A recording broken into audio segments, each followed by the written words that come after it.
Thank you all so much for welcoming us to the city. As you know, Mayor, because we've talked before, my great-grandfather was the agent for the RF&P Railroad here in Fredericksburg and lived down on Caroline Street. We'll be down close to where my grandmother was born and my father was born. So these are good places for me too to come back and visit and see some of my roots and remember the 60s when I was here, 60s and 70s. So thank you so much for all you've done. It's a little bit different looking place, Mayor, than it was then, but it just keeps getting better. So congratulations to you and what you all have done on your council and your surrounding localities to make this such a great place. And we'll continue to honor you by doing our best work to further this region forward. So appreciate it very much. Thanks so much for having us. Our first item that's listed on our agenda this morning is not listed, but it's the Pledge of Allegiance, and I'm going to ask you to join me in the pledge. Thank you.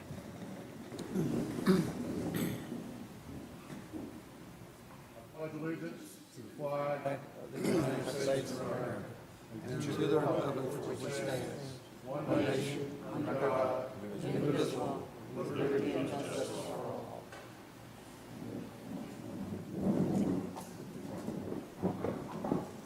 Thank you. So we're looking forward to our couple days here. We've got some busy days. As you're aware, we're going to work through our workshop schedule this morning, and then we'll take a tour later on today. There's a dinner tonight, and then we're going to go full steam ahead tomorrow on some smart scale workshop items. And so we'll do our workshop, our action, dinner, and smart scale, and we'll go as long as we can tomorrow. Hopefully, we will conclude at a good place, meaning people feel comfortable. The Vice Chairman and I had a discussion a week or two ago, and I think it's apt and accurate, and I understand it, that this is a difficult process we're moving through on smart scale and sort of the relook at it. It's complicated. A lot of us were not involved in it in the very beginning. And so it's just complicated and lots to do. But just rest assured, we got a number of months left to do this. We don't have to conclude this until late this year. And we'll take the time necessary to make sure everybody has what they need to make good decisions. So whether that's individually or back in a group, we'll make sure that we do everything we can to get you up to speed. As I have remarked before, I joined this board, 11, 12 years ago. And I've been the secretary now for a year and a half, so I've served almost 10 years on the board, and there's still a lot I don't understand and know. I'll just say that. Probably shouldn't say that, but it's true. There's just a lot to it, right? We got a lot of stuff that happens inside our agencies, and there's a lot of detail, and ours isn't to run the detail, but it's important that we sort of understand it. And so we'll work very hard to make sure that you're all well equipped. To that end, I'd like to introduce Rex Davis. Rex is our newest board member to arrive here. Rex is from the Richmond District. He's got some really big shoes to fill for our friend Carlos Brown, but I know that he can. He'll do that well. And I'd like Rex to take a few minutes and just tell us a little bit about yourself, Rex. Thank you. I'm Rex Davis. I live in Glen Allen, Virginia, and have been involved in a family business through three generations, and a small business below Petersburg, Virginia, that we grew up alongside 301 and Interstate 95 before Interstate 95 was there. So grew up in that business. We ended up selling the retail assets of that business at the end of 2021. And at this point, I was, I've kept in touch with Shep, and I'm very humbled by the appointment and honored to serve the Commonwealth. And I'll try not to slow the group down. I'll try to get up to speed as fast as I can. I do recognize Mr. Brown had some big shoes to fill. So thank you. And travel center business is the business he was in. So sort of like my previous colleague, Roger Cole. Roger Cole, who was in the travel center business. And I learned a lot from him, so I look forward to learning some more. I know Roger very well. He's a sharp man. Yeah, very sharp, very sharp. So thank you for joining us. Thank you. We're really excited to have you, and hold on. Take a deep breath. All right, we're going to move into to the noted agenda. The first item is the Economic Development Access Program in Isle of Wight County. Russ Dudley. Good morning, Mr. Dudley. Good morning, Mr. Secretary. Hope you're doing well today. I'm doing very well today. I hope everyone's doing very well, and welcome to the board. Today, I'm going to give you an overview of an economic development. That is really wavy on that screen in front of me. Mine looks just fine. All right, so anyway, I'm going to give an overview of an economic development access allocation request from Isle of Wight County for access in the Shirley T. Holland Intermodal Park. So it's just a quick overview. Most of us have seen this a few times before. The Economic Development Access Program provides funding to construct new or upgrade existing roads that serve new or expanding economic development sites. Localities submit applications to the Local Assistance Division for funding. We work very closely with Virginia Economic Development Partnership to evaluate those applications, and the board allocates those funds to the locality. Projects can be named entities where there's a capital investment commitment, or they can be speculative or what we call bonded projects where it's just a spec site that the developer is building. There's no capital investment, and we do require some sort of surety for the allocations for that project. And I'll go over that here in a little bit more in a second. So since this is a bonded or a speculative site, I'll go over that a little bit more here. The locality must guarantee the CTB, must provide a surety or other or bond to the board to cover the project allocations that we provide them. They have 5 years to attract the business and to provide us that capital investment. And there are varying levels of capital investment depending on where the locality is located. The maximum allocation for an EDA project, whether it's bonded or not, is $850,000. $150,000 of that is matched dollar for dollar by the locality. So $700,000 is unmatched. This is a location of the industrial park. Many of you are probably familiar with it. It's right there on 460 as you head into Suffolk. It's a 1,200-acre county-owned industrial park in Isle of Wight County. It's adjacent to 460, as I said. It's just 5 minutes from 58, about 30 minutes from 64 and I-664, and 46 miles from I-95. The industrial park itself is home to over 1.6 million square feet of buildings, including Keurig Dr. Pepper, Safeco Products Company, and World Markets Virginia Distribution Center. The proposed access project will improve and extend an existing road to serve a 43-acre lot in the park. The total estimated cost of the project is just under $2 million, and the county has requested the maximum allocation of $850,000. A little bit more detail of the proposal. Note it's adjacent to 2 existing industries, so infrastructure needed to support a new industry is immediately available. This is the park's advertising brochure for this new site, which notes that the construction will start this year and highlights access to the Port of Virginia and other amenities.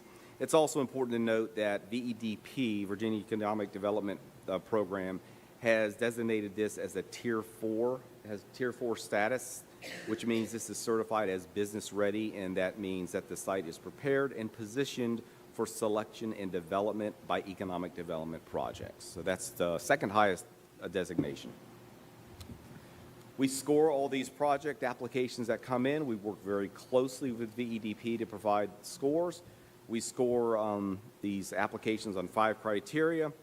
The site's expected capital investment, the site's potential for investment or expected potential full-time job creation.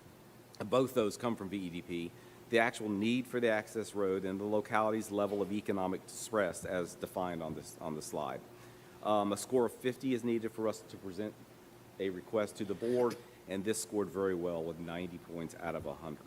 This site is anticipated to generate capital investment of at least $4.25 million and has the potential to create 350 to 505 new full-time jobs.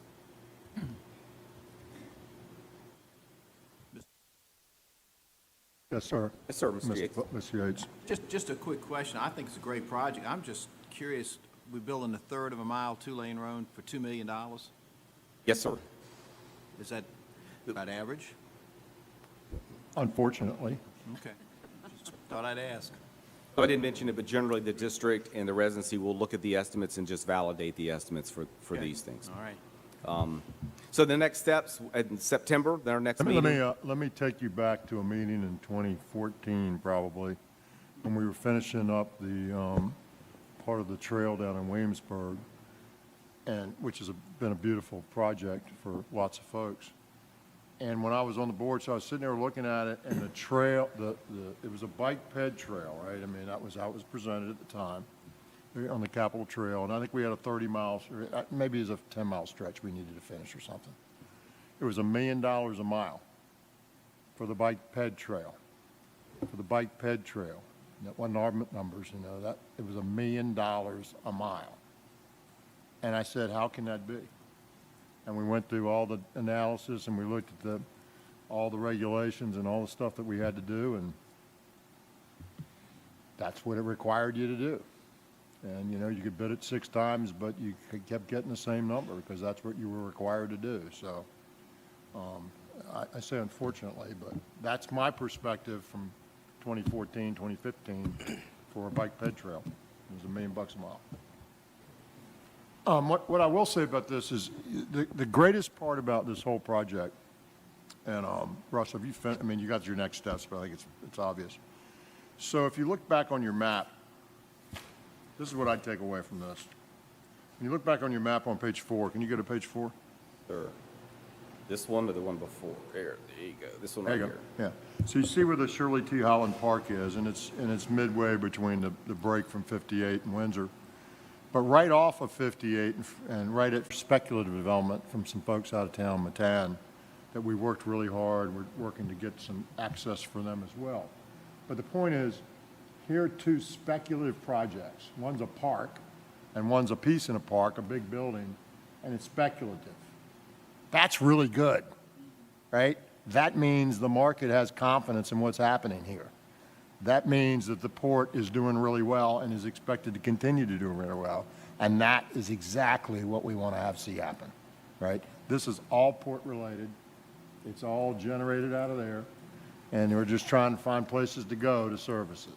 And when they do it on a speculative basis, that's really good news about how the market views our region, our state, our port, and our future. And so when I see things like this, I get really excited. It's one thing to have the lease done and build a building for somebody. It's another thing to build a building and then go find a customer. And that's what they're doing here. So it's really good. Mr. Stant. Yes, sir. Mr. Secretary, Mr. Coleman and I spent the better part of a day with the mayor of Suffolk and his people, and we viewed 58 and 460 warehouse facilities just like this. This is just a little bit further west, but it's unbelievable what's going on there. The building and the people that are coming in there to support the port. So this is a good project. Those other ones that we funded at 460 and 58 in the city of Suffolk were also great projects. This is just another one. Sir, thank you. Yes, sir, Mr. Coleman. Just to add to what Fred just mentioned, everybody here knows my passion for the port. One of the Achilles heels for the port is we don't have captive audiences. This gives us the opportunity to draw business in.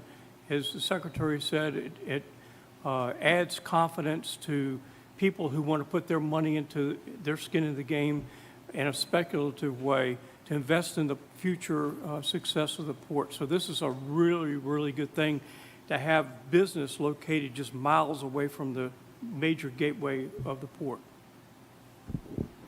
All right, any other questions? Thank you, Mr. Dudley. All right, so next month I'll bring or September, we'll bring a resolution from the board. So bring this back for a vote on September.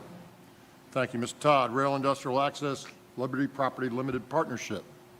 Good morning, Mr. Todd. How are you? Morning. How are you? Fantastic. Thank you for having me this morning. Thank you for being here. Good to see you, members of the board, Mr. Secretary. So I'm here to present a rail industrial access project in Henrico County with Liberty Property Limited Partnership. Essentially, in this case, the Liberty property is the distribution center or the legal owner of the industrial park, which is right behind actually the Richmond Raceway. And they are applying for this rail industrial access grant on behalf of one of their tenants, Temper Pack. Temper Pack actually has a really interesting product. They've created essentially insulating packaging peanuts, the kind of the box that you see here with that insulating package so that you can ship food that needs to stay at a temperature, cold storage essentially. And it is made out of cornstarch. In fact, one of the employees who was giving us a tour ate one of the packaging peanuts because it's just completely safe and made out of cornstarch, which I found really interesting. And so they are hoping to build an industrial spur so that they can bring in some of the cornstarch, some of that raw material to the facility. So their request is for $336,000 out of $571,000 to reconstruct an existing industrial spur that is inoperable. Essentially, this equates to 4,000 feet of rail rehabilitation, and their total investment in the facility in order to kind of handle and store the material that is coming in by rail is just over $3 million. You can see the site location here. Essentially, they have those long warehouses that you see with the gray and white roofs, and the rail line goes just behind their facility in red. And that is the 4,000 feet that come off of the Buckingham Branch Railroad, which is a short line in Virginia. Some of the benefits of the project, because the rail is inoperable, they have 0 rail carloads at the moment, so they'll be doing a little over 100 shipments a year. They'll create 5 additional jobs. This is in one of Henrico's existing economic development areas, and essentially there's a 90% private investment for the overall $3 million plus investment. And then specifically relating to the scores, we evaluate and score every application that we receive. In this case, the one thing that I wanted to note is that it does receive a score of 0 for local unemployment. Henrico County happens to have a unemployment rate that is lower than the state average. One of the tenets of this program is to try and focus some of our investment in disenfranchised areas, disinvested areas. Henrico County, in this case, is doing well economically in terms of unemployment. However, it is in a designated economic development area and does connect with the short line, so it receives the maximum points for those. Giving it a total of 50 points, our minimum requirement to even present a project to you as a board is 50 points. So it does meet that minimum, which is why I'm presenting it to you today. And then our traditional schedule for these is approval, and then once approved, we'll execute the project with the grantee. Questions? Yes, sir. Mr. Kaspertz. Yeah, Mike, one of my perennial questions. Is there any opportunity for outbound shipping here? Again, we have inbound that I'm assuming is replacing a significant truck presence that's there now and will be part of their growth. But any opportunity for outbound shipping from this candidate? Not at the moment.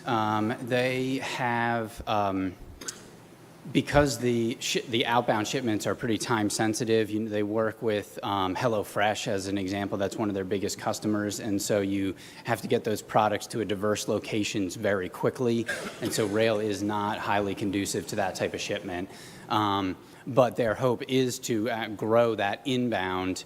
Currently, as I noted, it's 101 new rail car shipments, and that they hope will grow in the future. Thank you. Mr. Davis, I do this typically, and I'll continue to do it, just to try to help new folks.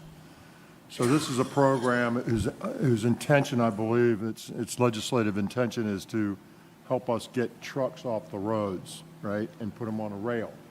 And the primary reason was because congestion and because of the impact that they have otherwise. And somewhere out in the world of reality is a number that we bandy about that says trucks have like 10,000 times more impact on the road than a car does. That's a number we've used. It's been thrown around a lot. Nobody debates it. I was at Virginia Tech a few months ago, and they said, yeah, that's about right. So if you think about the impact there in terms of maintenance on the road, 10,000 times is a lot. And so the more trucks we can get off the road, and obviously trucks are not as maneuverable as cars, the more we can do that and put them on a cheaper platform, the better. And so that's what this intent of this program is to do.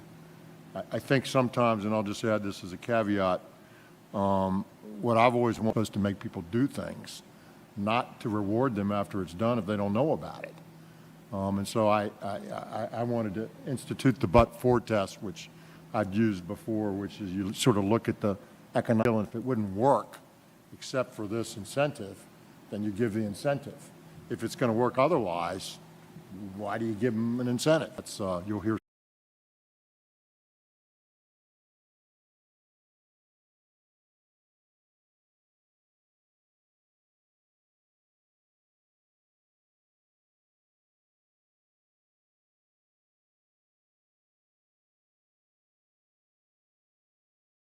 Way, they don't look like they're conducive to packing very, I mean, they're not collapsible, so unless they can figure that out, it probably wouldn't get much in a Well, container. I think the point is that Mr. Kaspertz is making is one we always like to have more than less in these cases, and it may have an opportunity to grow there, and if it grows, it even makes it better, right?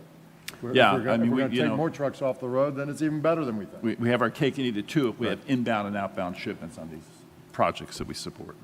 But Mr. Secretary, I did have another comment. Yes, sir, Mr. Yeah, Kaspertz. and I think your comments on road wear are very appropriate. One of the other significant benefits that comes from this conversion from truck to rail is significant reduction in greenhouse gas emissions. And the benefits of that, of course, are obvious to all. So we get a road maintenance benefit and bonus from this, but we also get a significant reduction in the emissions required to move the product to the facility itself. Yeah, and I would add, if I can, the other thing that I think is a real advantage of this type of investment is, you know, kind of the old adage of, you know, don't put all your eggs in one basket, you know, diversify your portfolio, all of those kind of adages. When you have choice and you have redundancy within the transportation network, you know, businesses can make choices. You have flexibility. You can be resilient in times of emergency, and I think that's valuable as well. And so, if we don't build some of these connections, we won't have those choices as the unexpected arises. Thank you. Anyone else? By the way, Mr. Todd, my mother-in-law gave my wife good advice when we were dating. She told her not to put all her eggs in one basket. I'm not sure exactly what she meant by that, but she's my wife, so here we are. Thank you, Mr. Todd. Thank you very much. Next item on the agenda this morning is item number 3, the DRPT Transit Program Policy Changes. Mr. Trogdon. Morning, sir. Welcome. Thank you. Good to see you. Great to be back here. I spent 4 of my most formative years here as well at the nice institution up the road, which probably won't let me in because they needed more male students. But anyhow, you take whatever opportunities you can get. Where so, my grandmother graduated, sir. Very good, very good time. Great place. Very good time. Maybe, hopefully, y'all's tour will take you by Carl's today as well. Maybe I don't know. That's Maybe you somewhere should get- direct. somewhere you got to visit. Maybe you when you're should here. teach us about some important places to go. There you go. Well, the Irish Brigade is no longer here. I spent a lot of formative time there, but that seems to have gone away. But thank you for the opportunity. We have a few policy changes we'd like to introduce to the board today for consideration and potential adoption, hopefully, in the near future. So I'll give you a little, just quick background on what brought us here today. Actually, most of these are from some recent legislative changes just in this last session. The first one being that there was a change made to the Commonwealth Mass Transit Fund, and for those of you that, don't do this all the time, and especially for those like Mr. Davis that are new, the Commonwealth Transit Fund, all comes down from the transportation fund, and we get a percentage of it over into transit, and we allocate that out to our transit agencies and other partners. And so we asked for a change was made this year legislatively to provide the Virginia Railway Express, which is our commuter rail system here in Virginia, with a separate allocation. And then there's also one for the Transit Ridership Incentive Program that's been around for just a few years Zach, now if still. you can go back a second. Sure.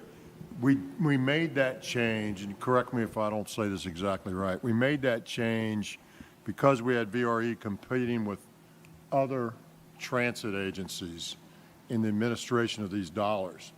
And they're so different from one another. VRE is so different that it didn't make any sense to sort of have them looped in, because when we did, sometimes it would yank it hard at VRE or yank it hard the other way, depending on what was going on, of how the funding flowed. So it didn't really make a lot of sense.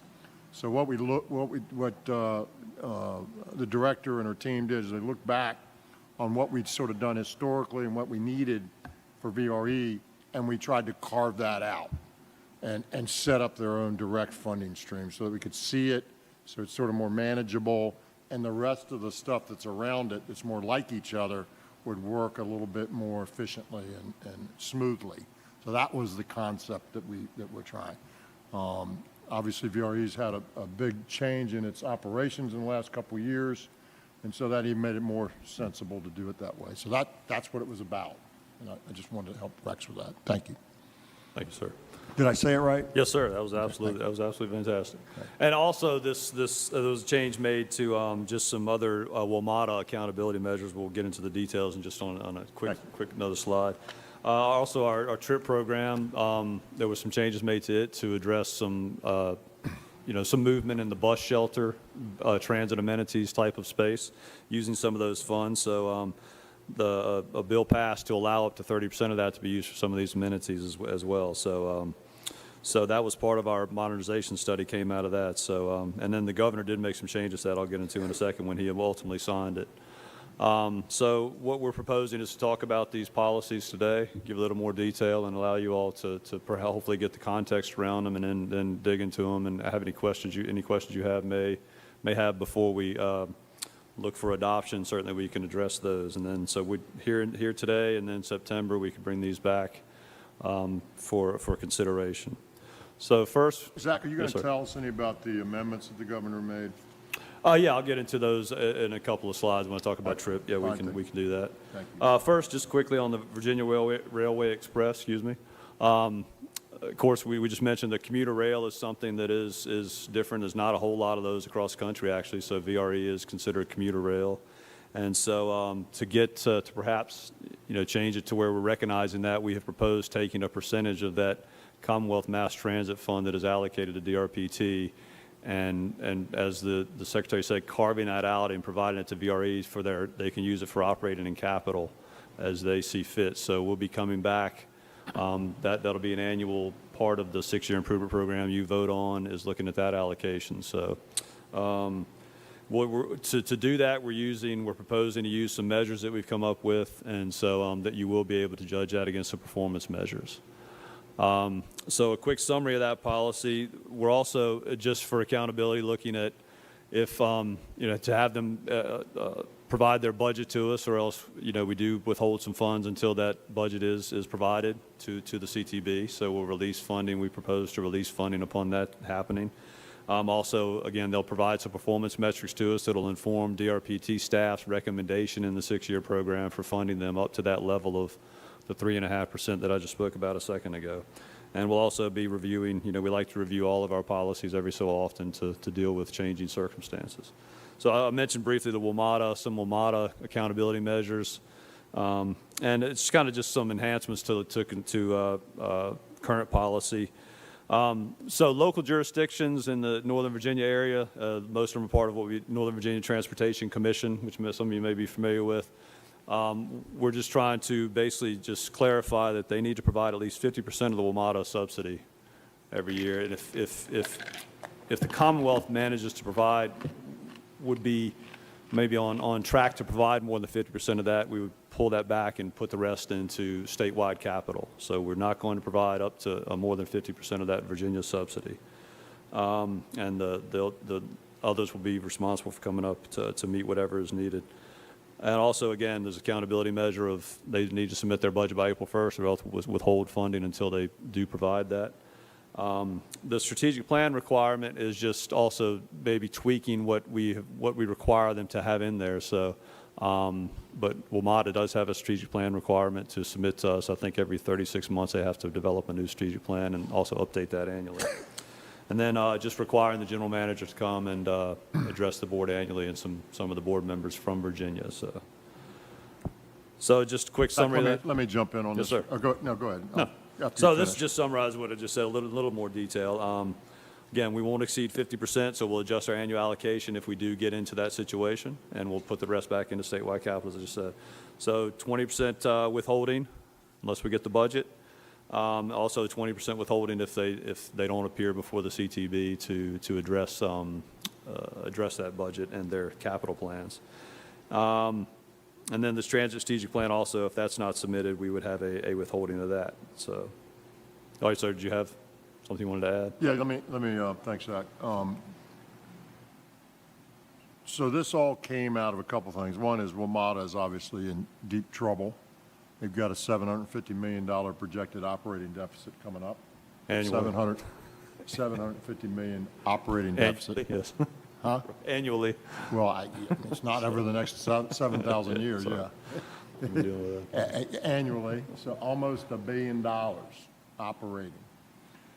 And so we got real issues there. We have a new general manager, as most folks know, Randy Clark, who we've got some good confidence in, but it's, it's a very difficult problem with lots of fingers in it. The federal government's in it, D.C., Maryland, Virginia, and the counties up in Northern Virginia. So there's just a lot of fingers and a lot of things to work through.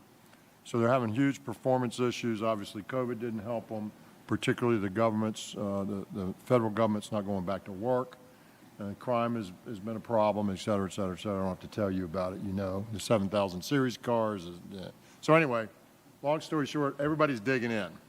And how do we get this thing right? How do we make it better? How do we fix it, if you will? And so some things here are about that.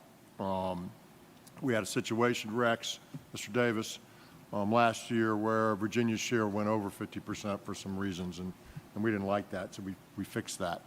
And we share that. When I say Virginia's share, the localities in Northern Virginia are chipping in a lot of dough into this, and we're sort of backstopping them with half of it, is sort of our position.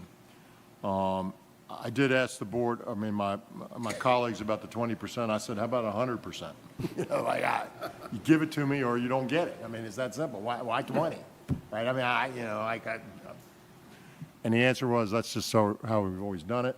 And the bottom line is, if we withhold money from somebody and we withhold 20%, it will have the same impact as if we hold 100%. Because alarms will go off, bells will be, will ring, newspaper stories will be printed, and there'll be a lot of discussion. So we don't want to hurt them, right? That's never the intention of these. It's to get them to do what we need them to do. And I think it's sufficient. I'm just telling you this because I asked that 100% question.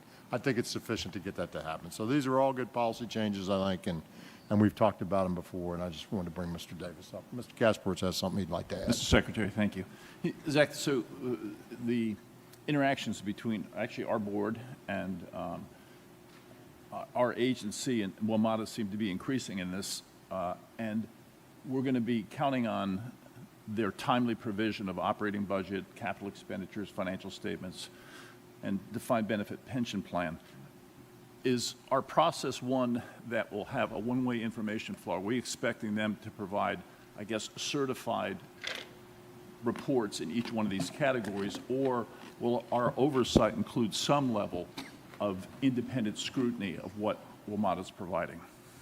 And we've talked about this in the past. It's a great asset to our region. It's been troubled. Clearly, they've got issues in their future. They're going to be challenging as well. And there have been issues in the past with information that came from WMATA that was not accurate. Right. So I wonder if, Mr. Kasperis, let me ask you to drill down and tell me where you want some additional oversight, because a financial statement is going to have that. yeah, I understand A that. budget is not and shouldn't. I, A capital expenditure is not, it's a budget. The system performance is not, the strategic plan is not. So where are you looking for it to be? I would actually suggest that in the capital expenditures, sir, the Proposed capital expenditures? the oversight of the actual use of those funds towards the projects that they have identified in those capital What do you mean by expenditures. independent oversight? They have a board. I understand that, but they are spending money, installing track components, and making improvements that are part of our capital expenditure allocation. I think it's reasonable to take a look at that independently and make sure that those capital expenditures are actually fulfilling the requirements that they've identified. So you would suggest we get a third party to come in and tell their board that? Is that what I'm you're not suggesting? sure that I'm in a position to suggest, but I know that we make substantial financial contributions to an organization that is clearly in, it's in an evolutionary phase. We've got new management, and we're encouraged by that. But, I come back to my tried and true statement that we get what we inspect, not what we expect. I understand that, but I mean, most of these things on these policy changes, I'm just trying to get to the, So that. I would Let me finish. suggest- Most of these things on these policy changes are not independently verified because they haven't happened. I don't understand, but as we move into the capital expenditures, which we've been part of for... Talking about proposed capital expenditures Well, or? just proposed capital expenditures lead to actual capital expenditures, and the track record, I believe, is important, no pun intended. Right. So are you asking, let's be clear here, because I have no idea where you're going here. Are you asking that we would have a provision that would say for your proposed capital expenditures, we have to have somebody on the outside that says these expenditures would do what? What would we ask them to certify? Well, we would need to know that, I think, at the front end, what their expected use of those funds would be. Right, it's But a budget. It's a budget, sure. Right. I think we would benefit from having a look at what the capital expenditures from prior cycles had been used for, and to see if it met the expectations that were provided in their budget. Well, Secretary, yeah. may I step in for a second? We Sure. have, We're not going to, let me be clear here. We're not going to run WMATA. Okay, we're I'm not going to do that. I'm not suggesting that, sir. You're getting really close. We're not going to run WMATA, okay? Jennifer? so we have an existing WMATA policy, Mr. Kasperwitz, that you're very familiar with, that we come to the board every September and review the certifications, to your earlier point, that WMATA is required to provide to the Commonwealth for compliance. We do that compliance review in concert with the Office of the Attorney General. After last year, we had extensive conversations with you and with Ms. Hines about WMATA oversight, about the capital program, about the capital expenditures. This year, in September, I will present that certification process again, and based on the conversations we had earlier this year, we're at 5 years on the dedicated capital program. We're at 5 years on these requirements, and it's a great time for us to do a 5-year look back on what the outcomes of those investments have been for the Commonwealth. So that will be part of the WMATA certification presentation that I bring to you in September. And is there any actual physical inspection of what we've paid for and what's been completed on the part of WMATA? And I look back, and I appreciate your comments on recent history, but if we look back in the past on WMATA, the allocations of capital went towards an expected state of good repair on the rail system that was not in fact happening. So I caution that without some level of independent oversight, we are potentially in a position where we don't have an accurate picture of how those allocations are actually being spent. Well, Jen, I would maybe add, we have an employee in Northern Virginia that's dedicated to, managing our WMATA interactions, and they get into that with the contracts and stuff. Did you have something you wanted to? I think, Mr. Kasperwitz, we gave you a pretty extensive document of the amount of Thank you. oversight that goes into WMATA. There are so many different funding partners. When you look at the individual jurisdictions, the Right. states, the district, we cannot all have an inspector out on every capital project. So there has to be a process where there's oversight from the federal government as well. There's oversight from an independent safety commission. There are so many layers of oversight to make sure that those projects are being delivered in the way that they're supposed to. I don't think it is the role of DRPT to provide that direct construction oversight, and I have shared that with you previously. I think we Anybody have, else? there's provisions in our agreement to Mr. say we Secretary. can do this, but, yeah, Anybody so- else? Mr. Secretary, Dr. Smoot. I share some of Mr. Kasprowitz's concern about this.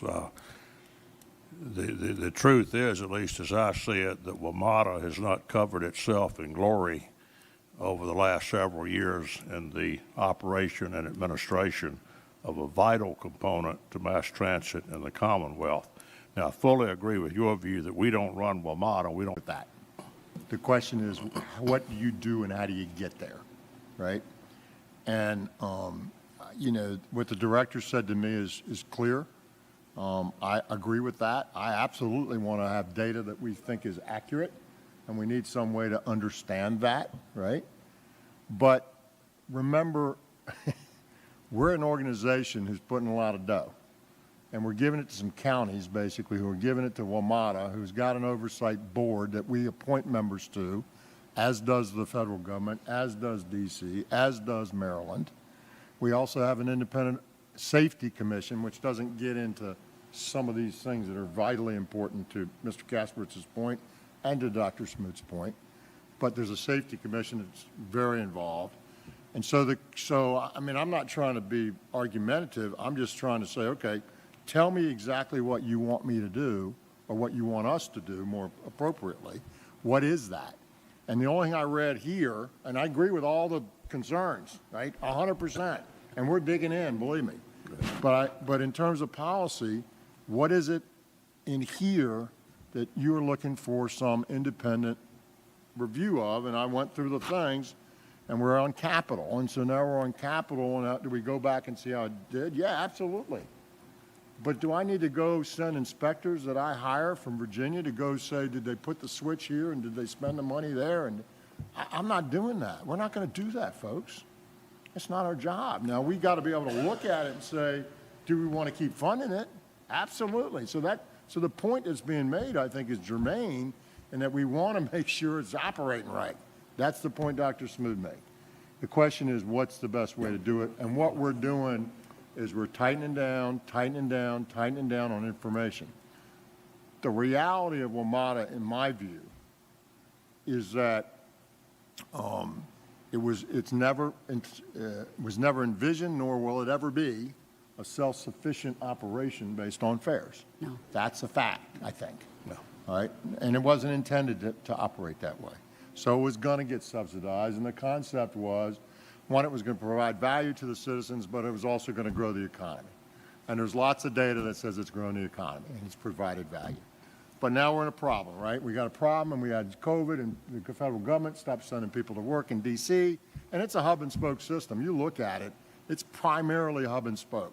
We're trying to build the rings around it now, but it's hub and spoke. And if you don't go to the hub, then why would you go anywhere? If you're not going there, you're not going.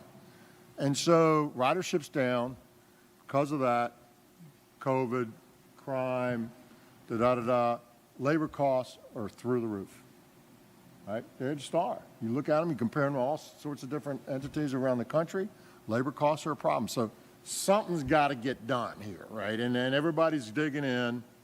I don't know what the full answer is, but I'm more worried about it from that perspective, and that's where we got to sort of grab a hold of this thing as best we can, and make sure that it remains successful. And I agree with the concept of having good data, okay? I just don't know in practice what else we should do as it relates to that kind of suggestion. So that's where I am. Mr. Secretary? Yes, Ms. Hines. Appreciate the conversation very much, and I just want everyone to know that we have a very strong partner organization in the Northern Virginia Transportation Commission. which was the first of the regional commissions to be set up in the Commonwealth more than 50 years ago, solely for the purpose of managing the funding and the jurisdictional involvement with WMATA, because this wasn't set up initially with state money at all. It was the 9 counties and cities who came together to form the Virginia part of the WMATA compact. It similarly happened in Maryland that way initially. The state has now taken over entirely the funding of WMATA in Maryland. But the reason I bring this up is that our WMATA board members, the 2 principal members, one from the jurisdictions, one from the Commonwealth, plus the 2 alternates, all are part of NVTC. NVTC spends a lot of energy every year looking deeply at this because, as you might imagine, this is many, many cents on the real estate tax base in each of these jurisdictions. When I was on the board in Arlington, it was approaching 10 cents on a tax base was our local contribution for WMATA. And it's proportional based on ridership. You know, that's how Virginia does it, and then the state comes in. But, you know, nobody cares more about actually executing the capital plan than those people from those 9 jurisdictions who sit on those dioceses and get all the complaints if things are not the way they think, the stations aren't clean, if the rails aren't fixed, if whatever. So I want us to remember that there's this whole body set up solely to look at how's our local investment being spent. It doesn't mean anecdotally that Mr. Kasperwitz is not right, that they are not clearing the debris, the things that grow in the tracks appropriately. It doesn't mean that he's not right, that there are things that aren't right. But there's a lot of people besides us who spend a minute or more every day thinking about, are we delivering? And so I just want to say that MVTC sometimes doesn't get mentioned in our mix, but they are receiving, and the reason I don't get any gas tax, by the way, in the district grant fund is because every penny of that supplemental district grant fund for everybody else is already going to WMATA and has been for decades. So I think, Ms. Hines, your point's well made, and I will tell you that, and Kasperwitz is not wrong at all in what he's trying to push. That the impact that the federal government has made on WMATA by virtue of their policy has had a pretty big impact. Now, it's not the only impact, folks.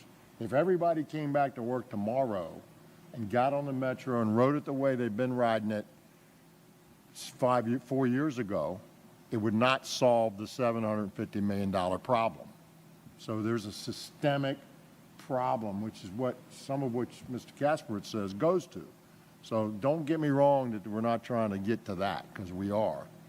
But there are a lot of people, there's a lot of oversight, there are a lot of boards, there is some collaboration, it needs to be more. Kate Mattias and MVTC are deep into this. It's their money too.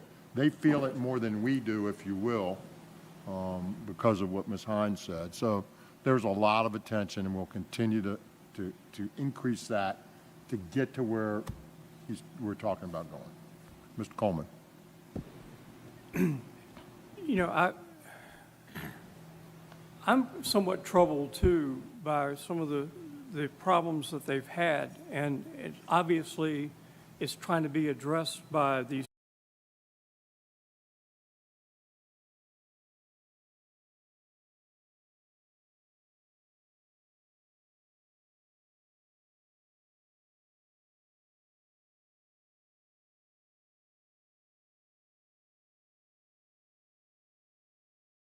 No, Mr. Coleman, they are Coleman, not. I don't think They are that's- not. And we Okay. have Go to one of their 2 meetings. excellent members from Virginia serving on the board, as well as 2 excellent alternates. And there's a lot of work going on. You guys are seeing the changes. You are not looking at the whole policy at this moment. There are many other things in the policy where we're asking for particular behaviors. And I would encourage you to read the policy because it's attached and sort of see the whole array. But I think what Secretary Miller said is we need to hold our fire a little bit. We need to wait for Jen to bring us this 5-year look back. MVTC comes every year to talk to us about these certifications. And we're working toward Mr. Clark and the 2 Virginia members coming to talk to the CTB when we're up in Northern Virginia in October. So all those things are in process. Miss- And so, It's daily, Mr. Coleman. It's daily, okay? We're dealing with this daily. Well, I guess, So, you know, so the I don't things know that you're what I don't talking know. about are, you know, all this stuff's going on in the background, right? There's lots of activity going on in the background. And so to just highlight one piece and say, go do this, it's sort of out of sequence, if you will. Mr. Listen, I Secretary. talk to the WMATA people frequently. I talk to my colleagues frequently. Everybody's engaged. We're digging down. We're doing analysis. We're trying to come up with suggestions and ways to fix this. It's not easy. We've got, you know, labor contracts. We've got personnel costs. We've got all sorts of impacts in supply chain. So, I mean, it's a complicated problem. All I'm telling you is there's a lot of attention by a lot of people in many jurisdictions, to Ms. Hines's point. I can't remember, how many, are there 7? there are 9 Nine counties and cities. cities in the WMATA In the compact. compact for us. Then there's us. Then there's Maryland. Then there's DC. Then there's the federal government. Then there's the Board of WMATA, which we all appoint. Then there's a Safety Commission of WMATA, which we all appoint. And. So it's not like we're alone here. And hey, we need to make sure our money's well spent. That's our job, right? No question. No question. All right? And that's what we're trying to do. And Mr. Secretary, if any of the board members would like a briefing on WMATA and the role of DRPT prior to us coming back in September to walk through this annual certification, I am happy to do that on a one-on-one basis. Or a one-on-two basis. All right, so listen, everybody is focused on this. Let me be clear. Everybody has great concern.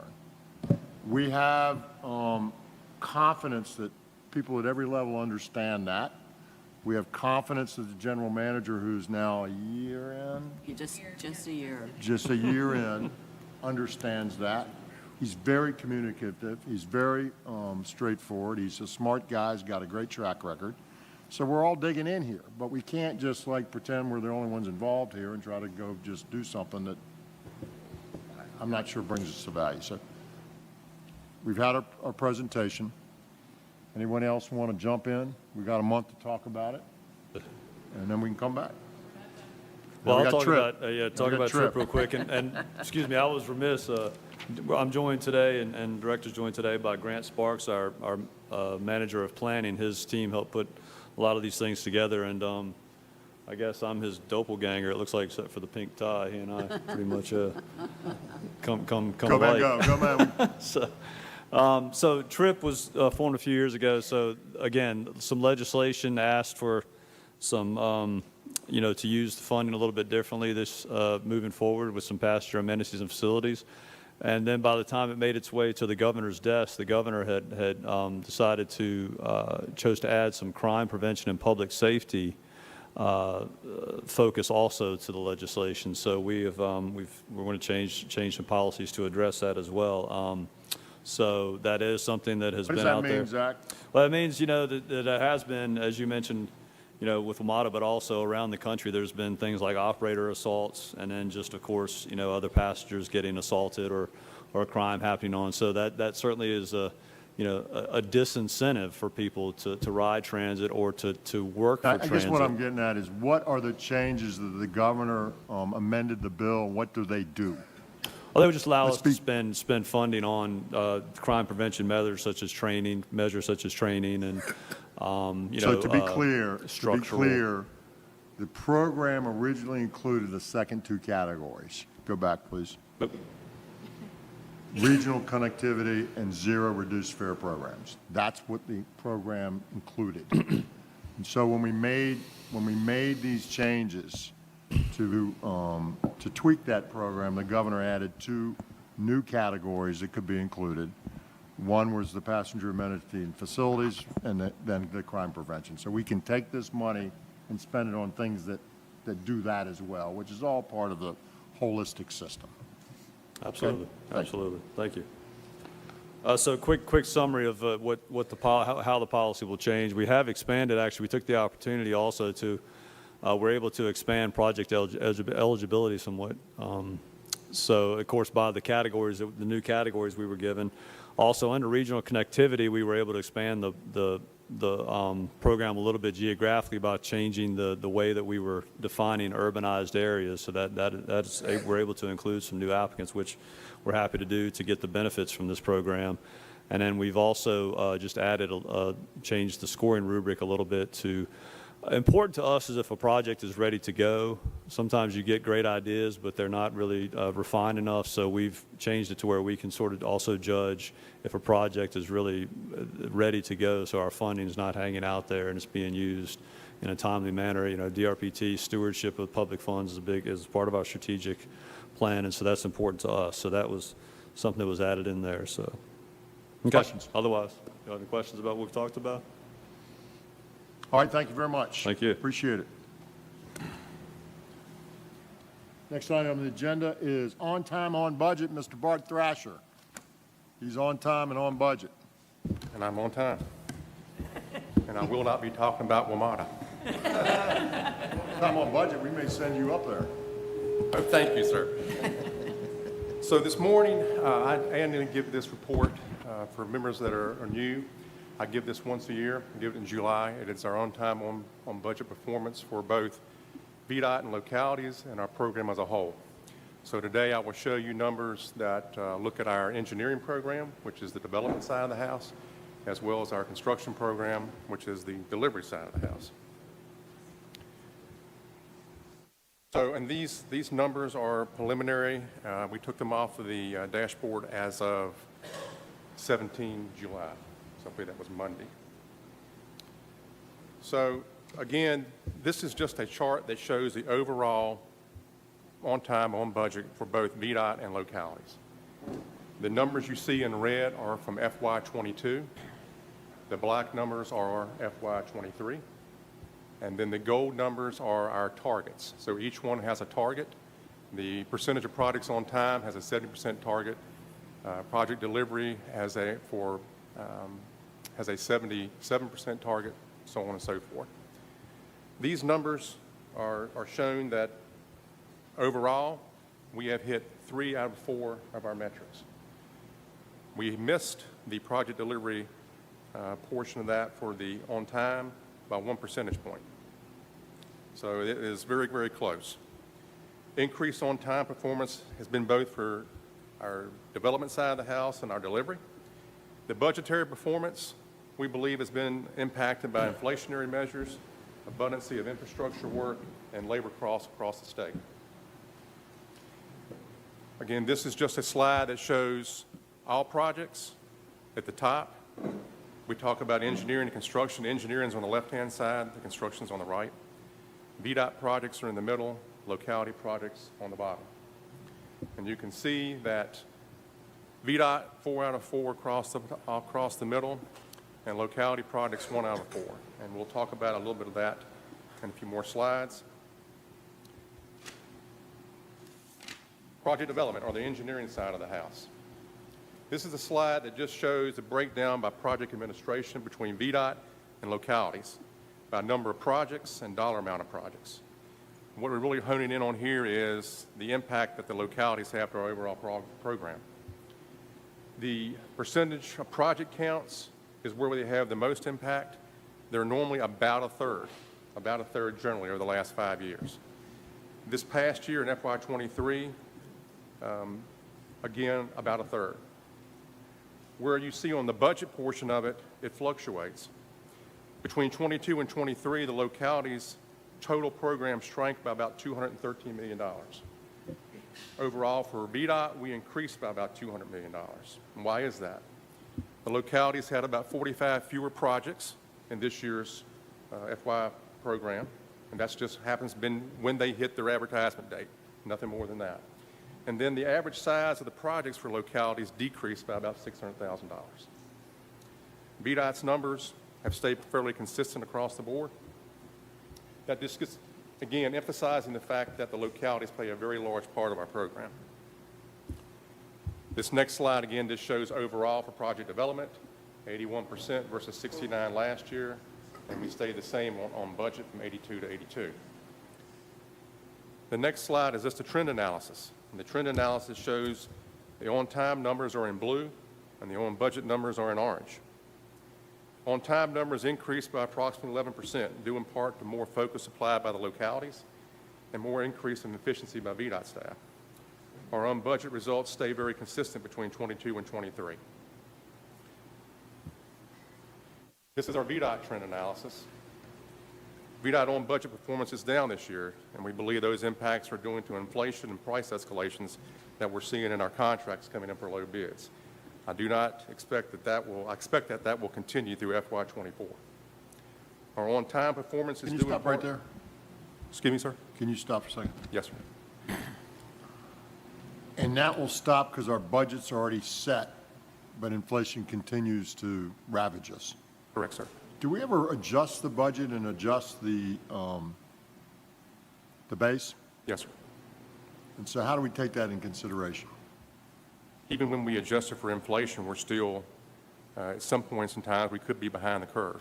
We don't know yet. In theory, what we'd want to know here, right, or what we'd want Mr. Bridge to be looking at, or Director DeBrule to be looking at, if it was in her shop, is forgetting it. They can't control inflation, right? The only thing they do about inflation is get ahead of it.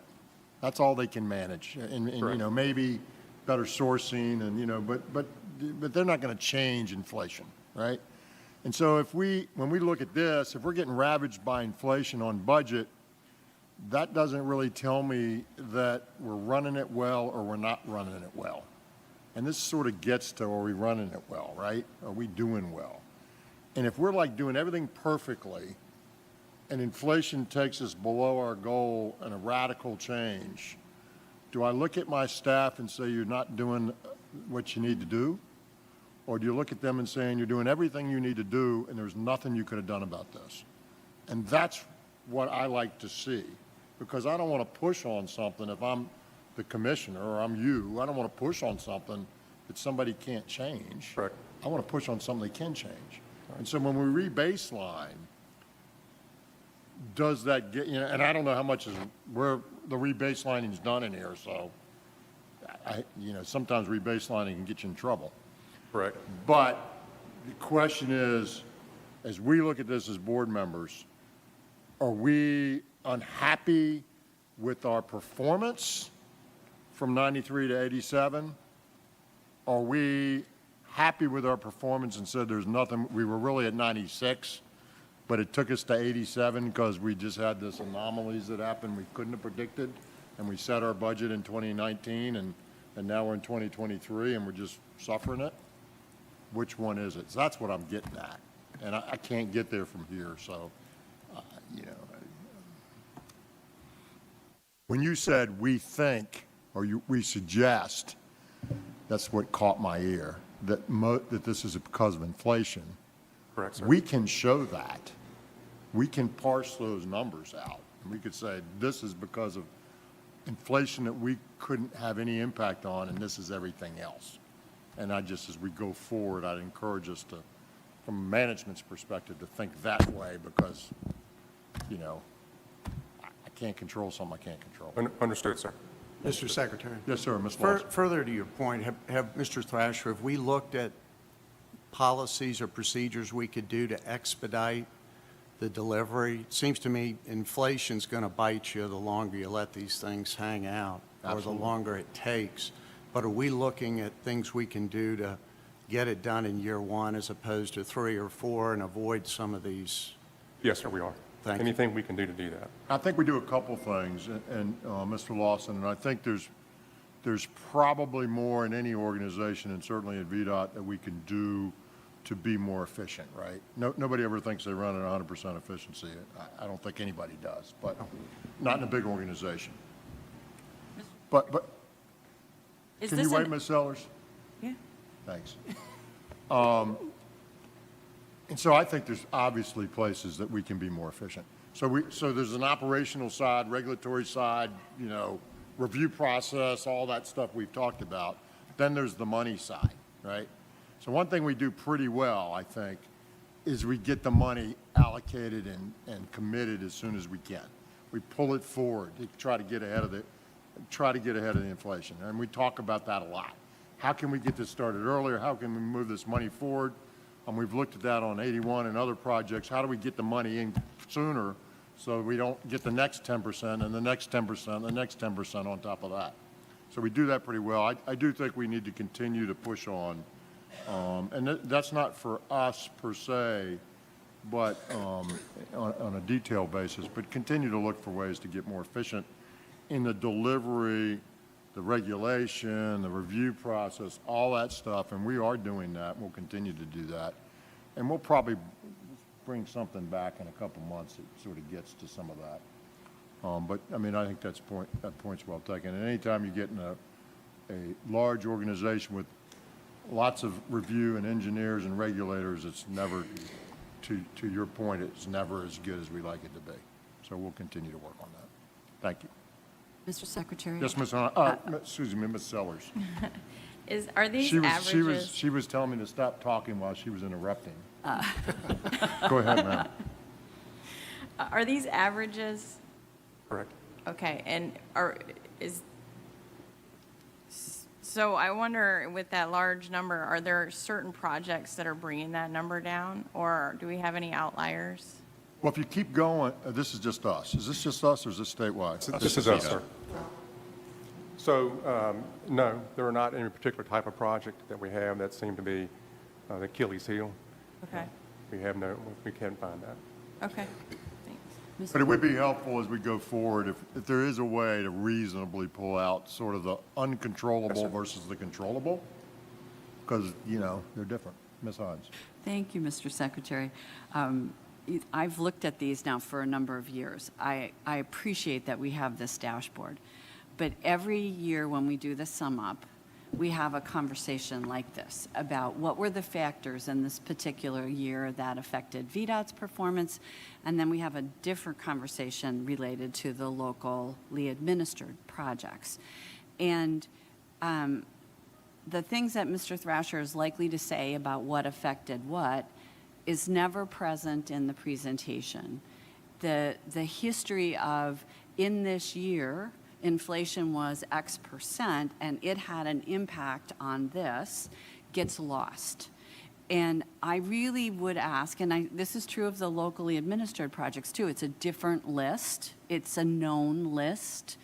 I really think we need to just talk, create a record of those things along with these graphs and charts that say, this is what we know about why these numbers are the way they are. Yeah, I was trying to get to that, so I appreciate your help. So I would love to see a little asterisk at the bottom of the chart that says that on each one of these, because I think it would be better for the board. Honestly, we wouldn't have to repeat the conversation every year. But I also think in terms of a story about what we're learning and how we're adjusting, it would do a better story over time.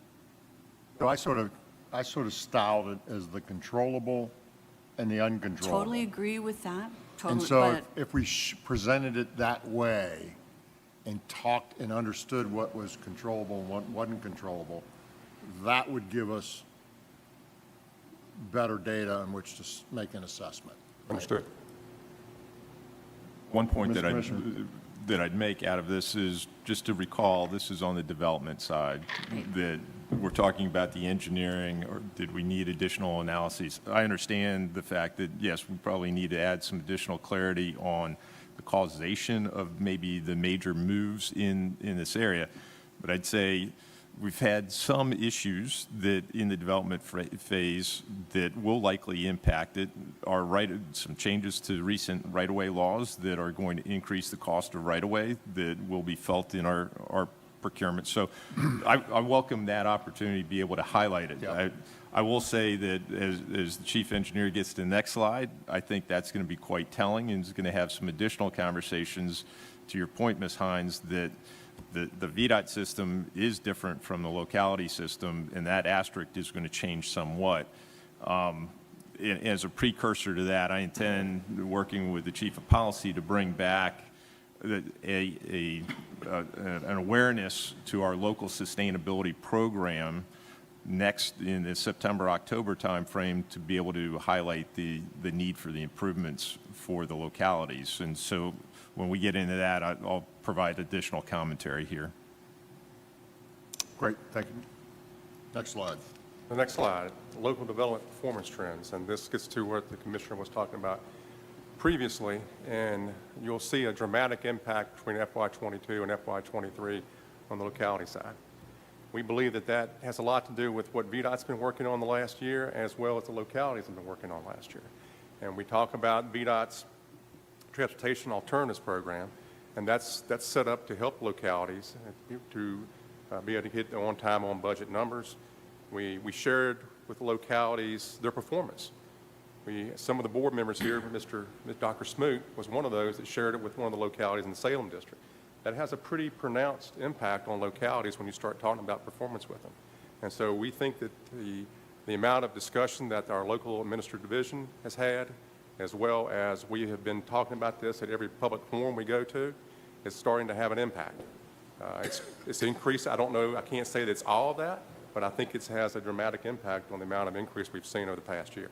And Ms. Hines, in our discussions internally, we've talked about having a more formalized scorecard that would go to each locality annually and sort of talk about what their performance was as we saw it and give an opportunity to have a discussion, something that would be rolled up that we could see at the board level that would sort of, and we've talked about this before, we've been here long enough, we remember, some of the bad actors, if you will, and we didn't mean that in a pejorative personal way, but some of the bad actors in terms of performance, and once you go have a conversation with them, all of a sudden you get this hockey stick effect, right? And that's what we think's happening.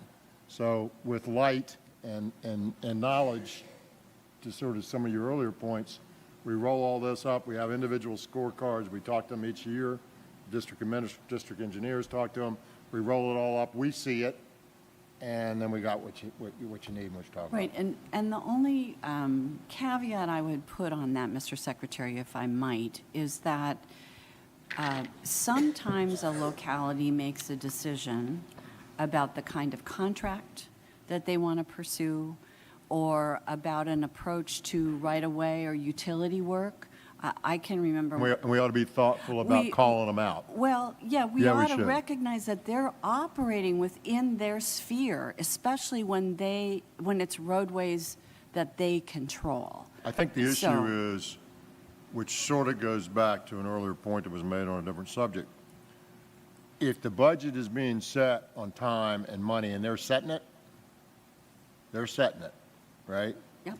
Then if they change it and they don't get on time and on budget, then they changed it. And if it was for a good reason, then that's Right. different. And right now, If it's none of this different- acknowledges good reason. Exactly. And so that is kind of where That's why I said we don't want to call them out wrongly and all that. because these are legitimate choices Sure. that are within the locality's control. We're measuring it against how we've decided, we VDOT, we DRPT have decided to operate, that this is the best. But if it's a legitimate choice I think and we're they exercise. judging them against the budget. Well, The on budget's the budget. on time is a different thing. But the on-time budget is a budget, is it not, Mr. Commissioner? Absolutely. It's a Time budget. It's a budget. What- If It's money, but they time- value it different. No, but- They but- have a different equation. But I think it's But who set the budget and the time? No, in a locally administered project, you may not be setting the time. They may be doing a different kind of a contract that doesn't have a fixed date, right? But I think you'll see that, I think what the chief engineer here is showing is, to be clear, it's the engineering work leading up to your contract.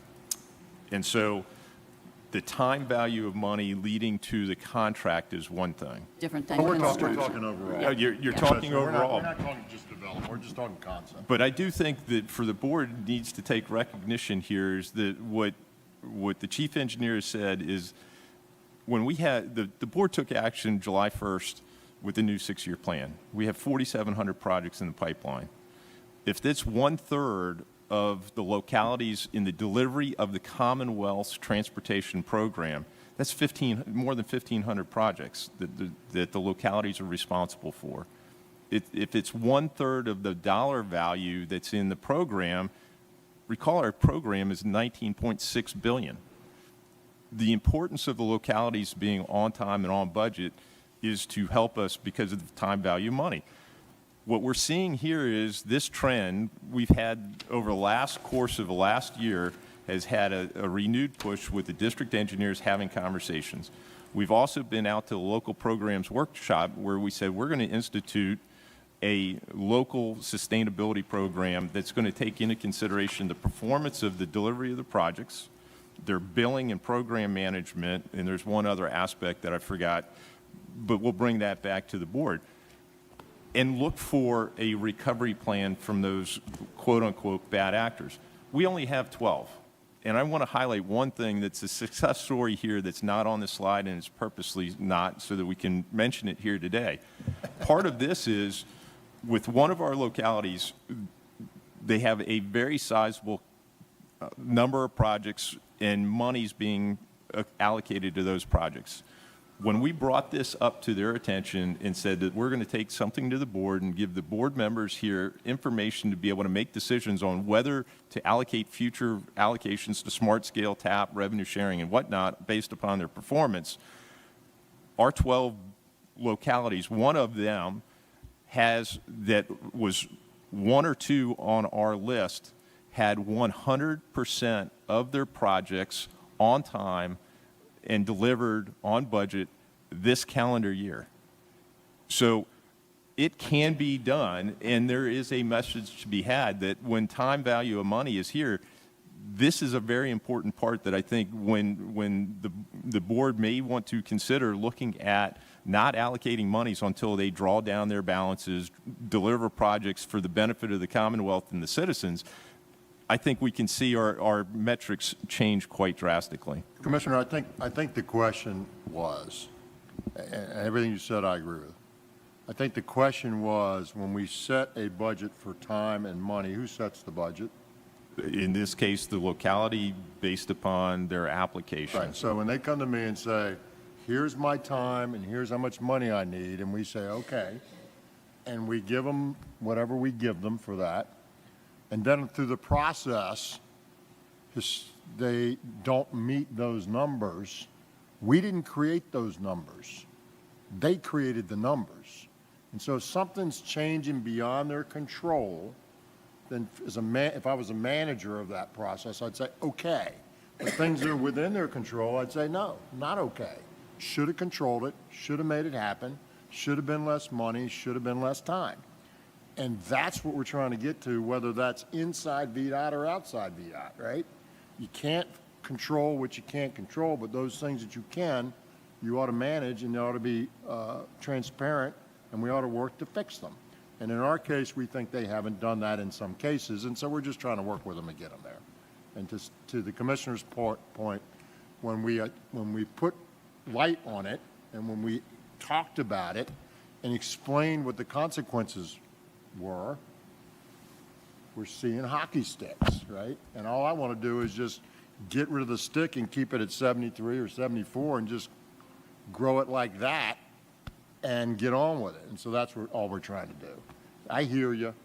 I think we don't want to listen, these are our partners, right? These are all our partners. And to the commissioner's point, they're doing a lot of stuff.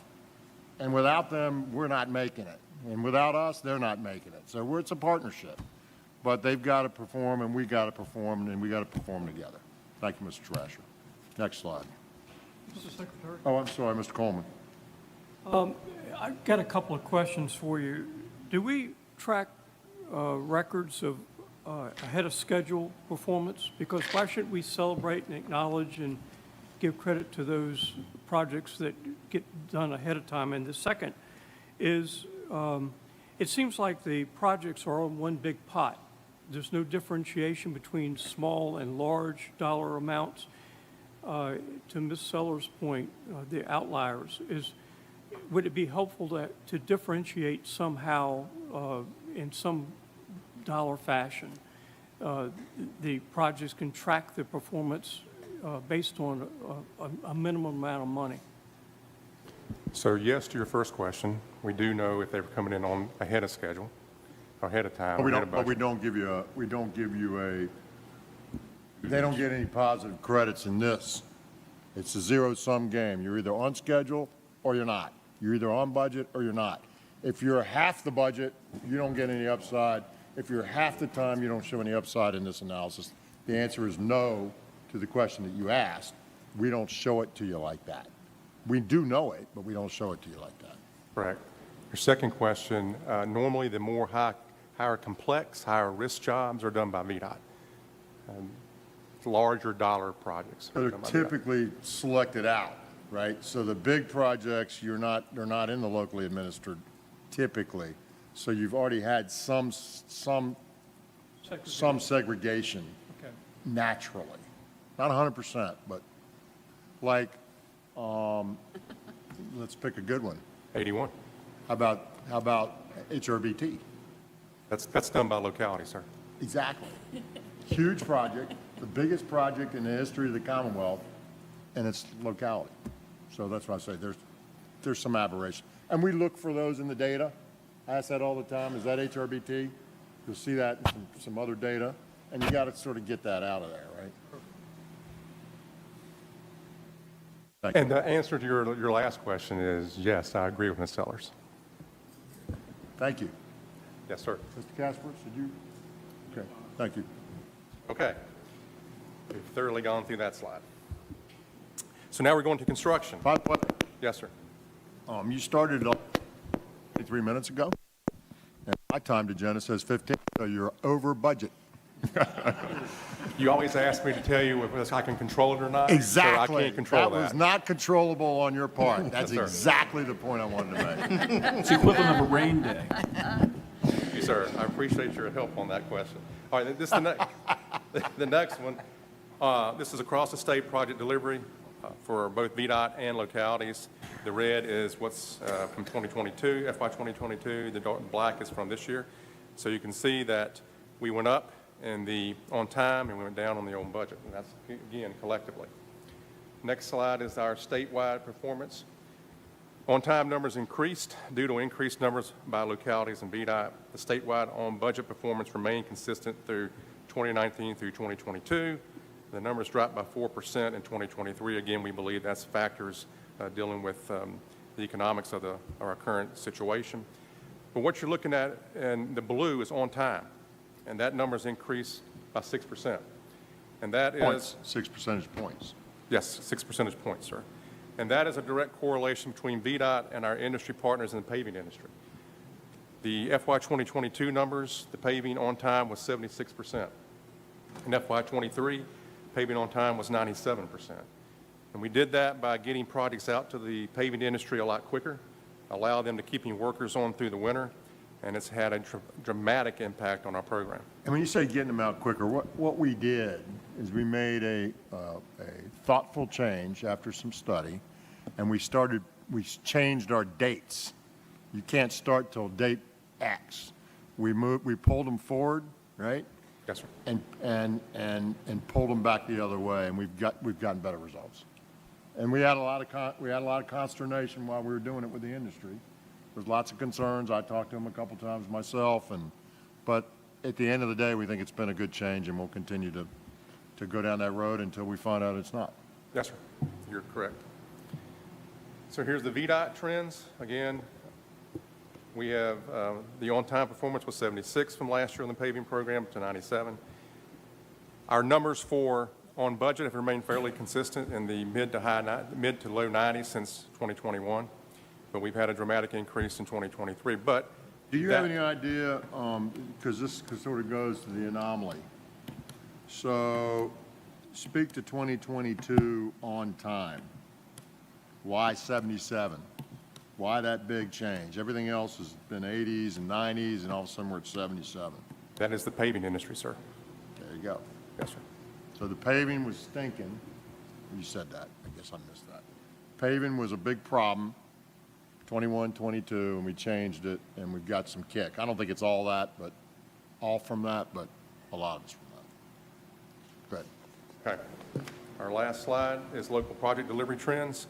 And you will notice that the localities, and Ms. Hines brought this up a little earlier, they've been very consistent in their on-time percentage. They have been very well since about 2021, and they're on budget. Localities do business differently than how VDOT does, and Ms. Hines, you're exactly correct on that. How they do contracts are differently. How they assess contracts are differently from how VDOT does. One of the big items on that is when VDOT closes out a project, we close it out completely. We wait to the very end to close a project out. Localities may give what's called a substantial completion closeout, which means they may have items on a list that aren't completely closed yet. So how they differentiate between a project's closed out and we do may be different. They use calendar days on a contract. We don't do that.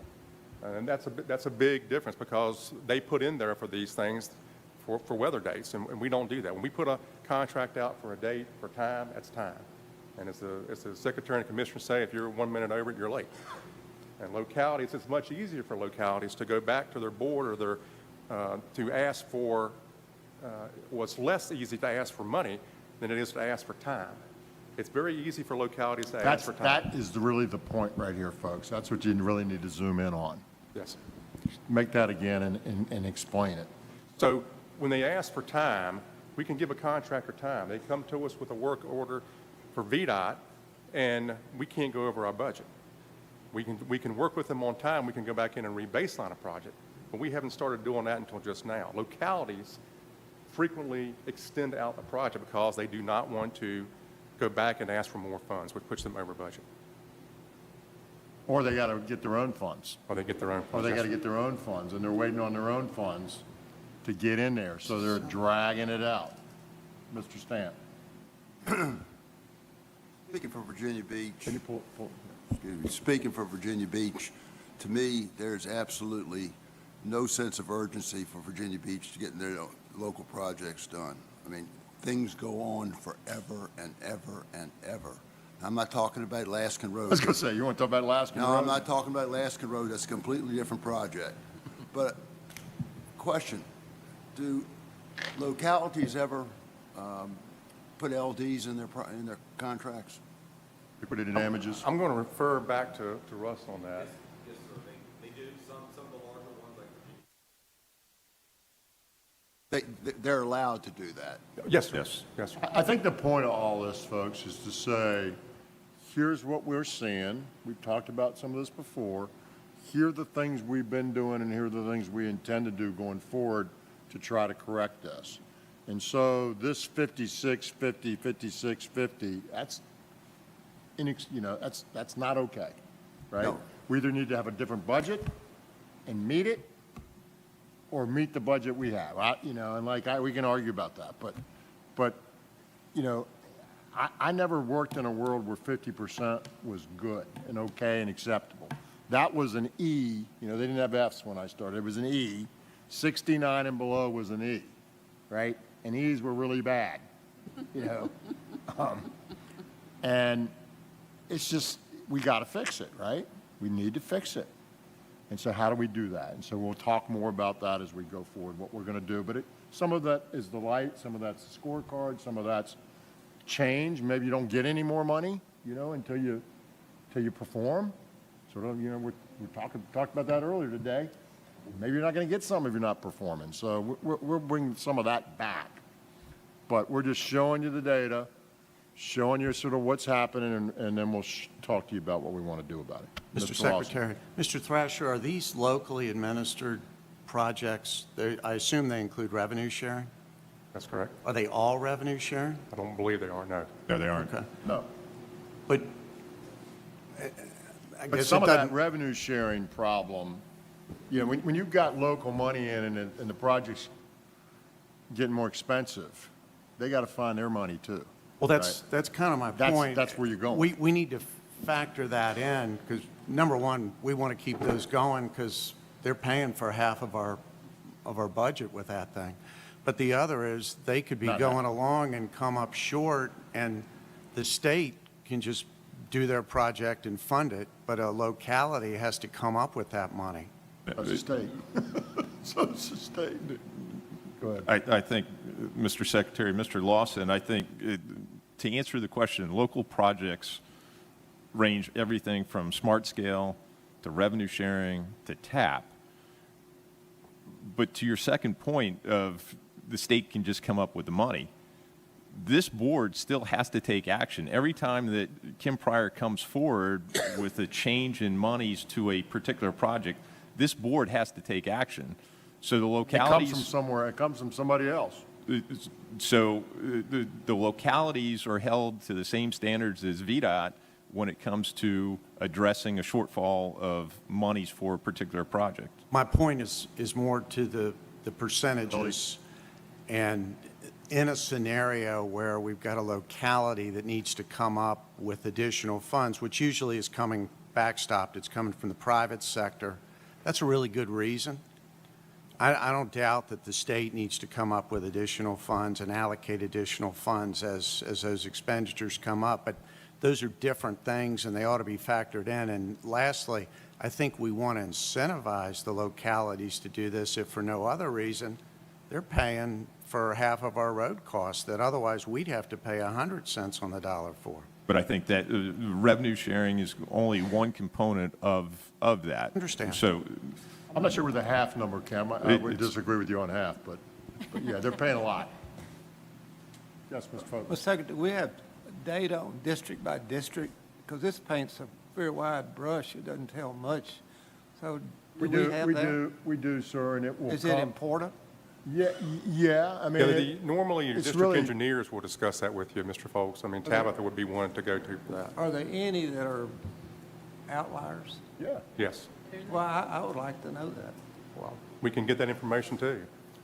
What I told you, Mr. Folks, is what we're developing are scorecards for each locality. And then they roll up to a district, and then they roll up to the state. So you'll see all that. Okay. That's in the plan. Okay. That's what I've asked for. And again, it's a tool to use to help us do a better job with our local partners. It's not to hit them on the head or discipline them or call them bad people. It's to say, hey, here's where it is, and this is where we need to go. How do we get there? And that's the intent. So we will be able to see it by every locality. We'll be able to see it by every district, and then we'll be able to see it statewide. And you can draw your own conclusions when you see that. Mr. Secretary, Yes, ma'am. Ms. Sellers. we're failing across the board as local governments. I see that.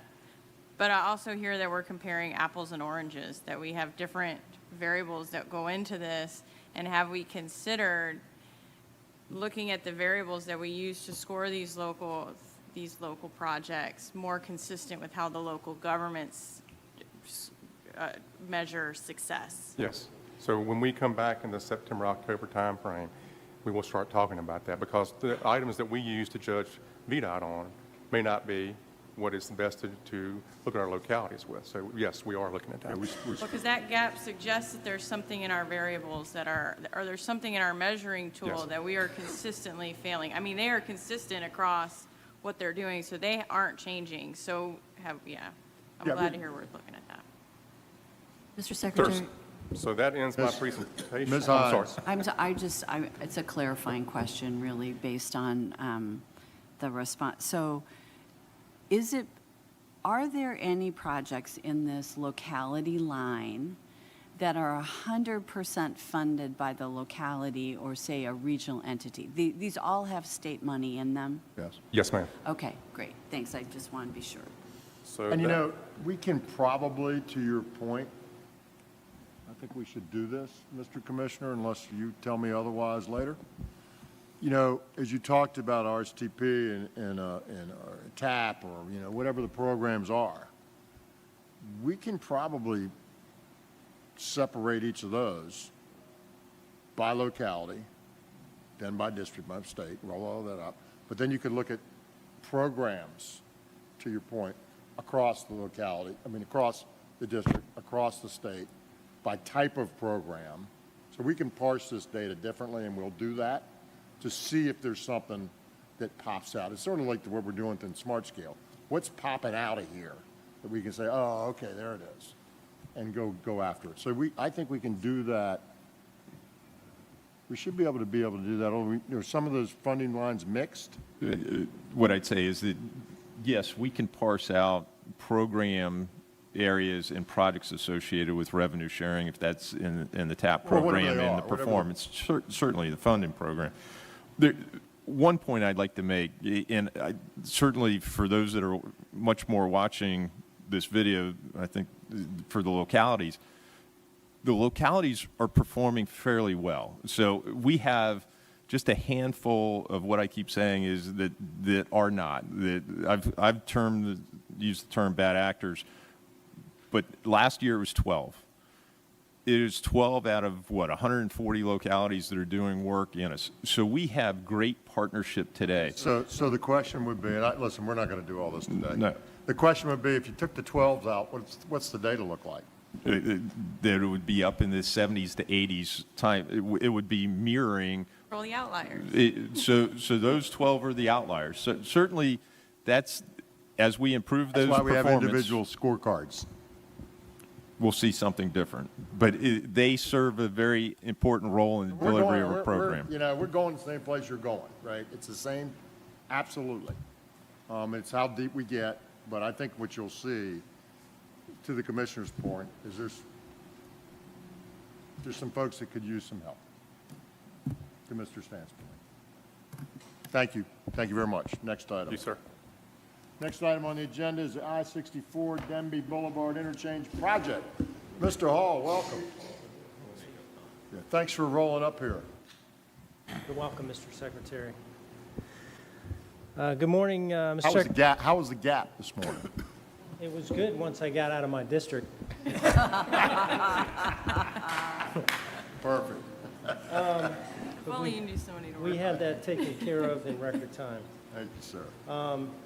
I'm here this morning to provide you an overview of our Denby Interchange project and future request for you providing authorization for the commissioner to enter into a project agreement with HR TAC. To a new interchange on the interstate.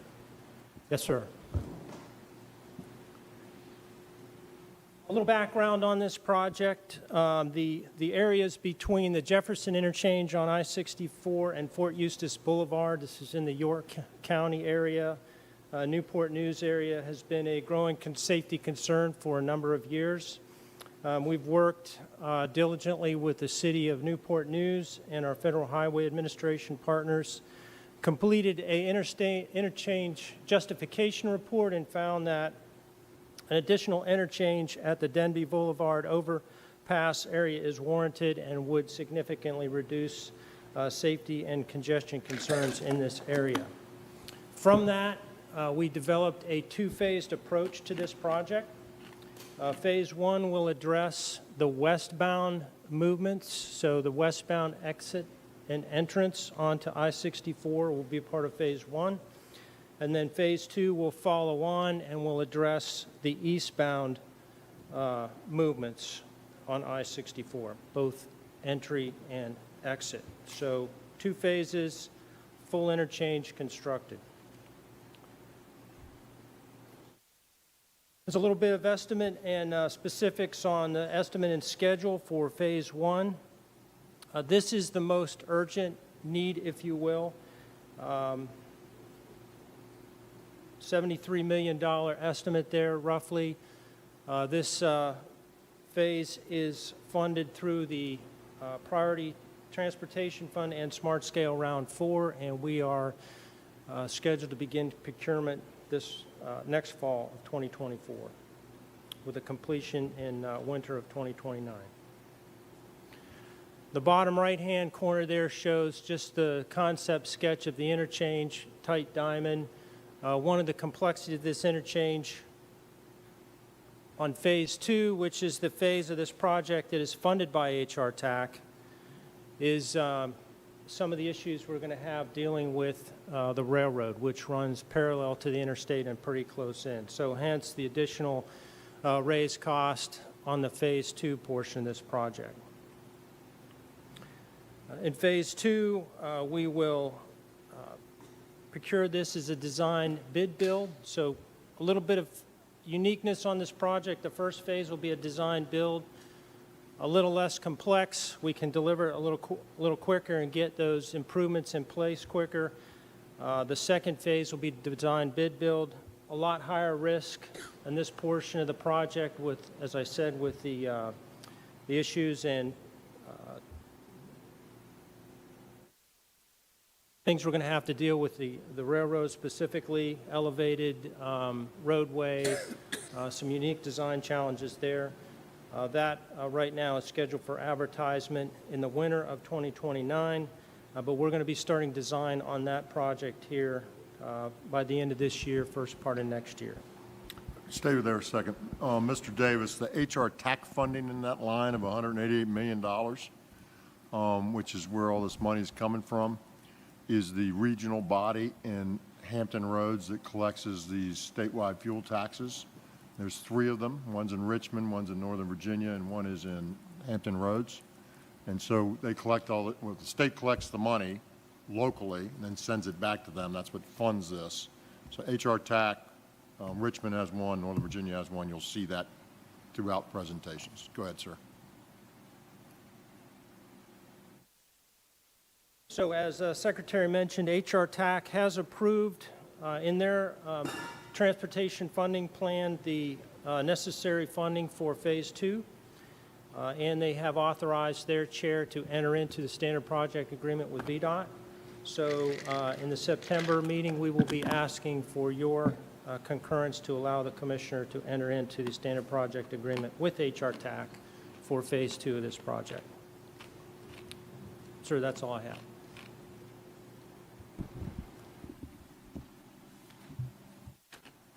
Questions? Ms. Stamp. Just one point.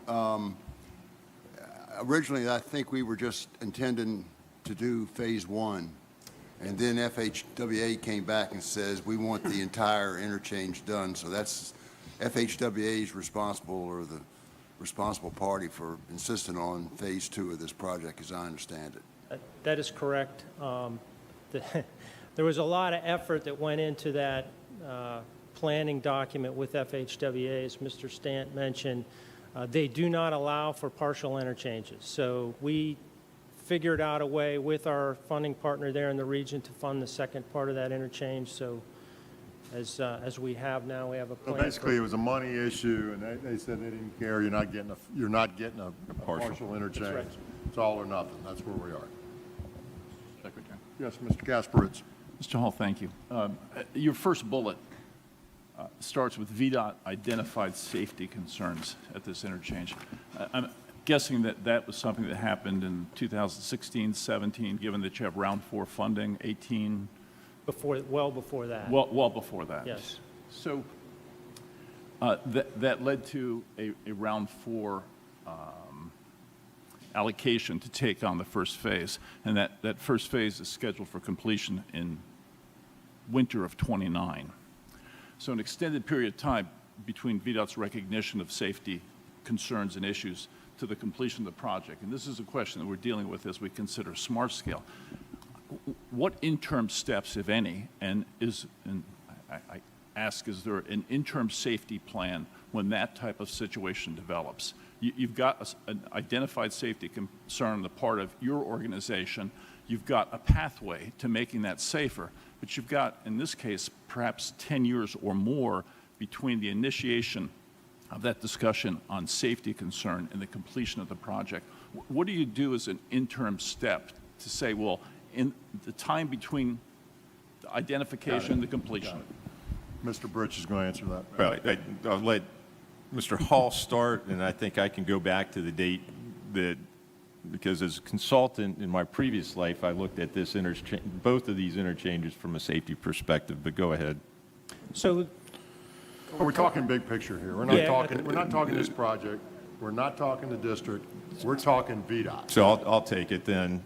Mr. Kasparitz, through the analysis at this point, we've worked with the City of Newport News to be able to make operational safety improvements both on the arterial system and on the interstate system.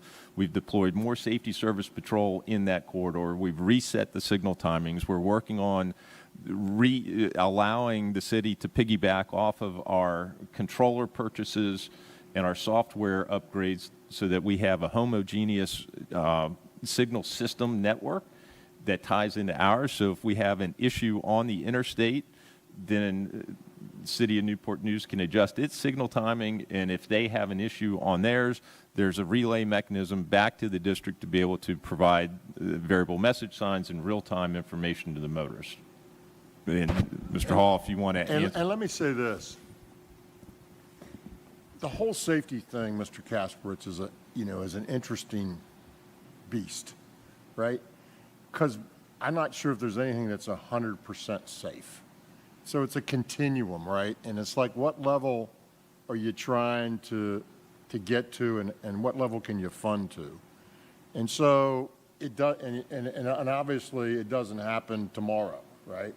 If it was your house and if something was going to catch on fire, you'd probably take immediate action. But we're not sort of in, it's not like that here. It's a propensity for more things. It's and like, then there's one over here, and there's one over here, and there's one over there, and which one do we do, and what's going to happen in the interim? I think it's a great question. It's just like, but it might suggest that we got to do a lot of things right now whenever we identify anything that might be improved in a safety project, and the safety money that we have, and we got to say, well, we got to get that on the street this moment, and 3 years from now isn't fast enough. Obviously, the faster we can do it, the better. But it's sort of like, if the bridge is unsafe, I don't want to drive over it, right? It's not about, I'll drive over it for 3 years until it gets fixed. It's like, I don't want to drive over it. So there's, as a consumer, there's sort of like, well, how unsafe is it, right? And we grade our bridges, we say they're structurally deficient. That leaves you feeling really good to drive over it, doesn't it? But that doesn't mean it's unsafe. But at some point it gets, okay, stop. But along the way, it's becoming less safe. And so where is sort of the break point? You know what I'm saying? And I don't know. It's always good to get it done sooner. Sure. Always. But what's reasonable? Sure. That's what you're getting. That's what I'm getting at. And I guess, Chris, I would ask, I'm assuming that the original project had a crash modification factor associated with it that saved the number of lives and serious injuries per year at the completion of phase one. And so my question really is there a pragmatic approach to saying that's going to be 10 years from now? What can we do to the crash modification factor between now and then? He told you that. And so those are the steps that are being taken? And you actually look at that and identify that in the interim, we can do X, it will cost this amount, and it will have this consequent effect on lives saved and serious injuries avoided? And is that part of a programmatic approach, or is that something that is? I think that's something that we're just doing as a matter of mitigating it until we get the solution in place. So I have to ask, and I base this somewhat on an individual personal experience, which I always hesitate to bring the anecdotal observations to this discussion, but we had a project that was in the Commonwealth of Virginia that had a high crash rate. And upon first investigation of that high crash rate, the response was, well, we've got a smart scale program that's going to fix that. And that smart scale project would deliver 5 years after that. There wasn't a near-term approach to adjusting or modifying the crash modification factor that was part of the program. And I guess given our increased focus on safety and given the statistics that we're facing, it would just seem that a programmatic approach that it would say required us to take a second look and identify the time frame and what the consequences of that crash modification factor are over that 10-year period of time, and say, what can we do now, and what are the costs and the requirements to reduce that as substantively as we can during that period of time. So I guess my recommendation is that perhaps we need a more structured approach to that. And I'm not suggesting that everybody's not working towards the improvement of safety on all of our roadways. I just think we might benefit from a program to address that more specifically. Anyone else? Thank you, sir. Appreciate Sure, it. thank you. Pleasure. Next item on the agenda is item 6, the Smart Scale Program updates. Ms. Jackson.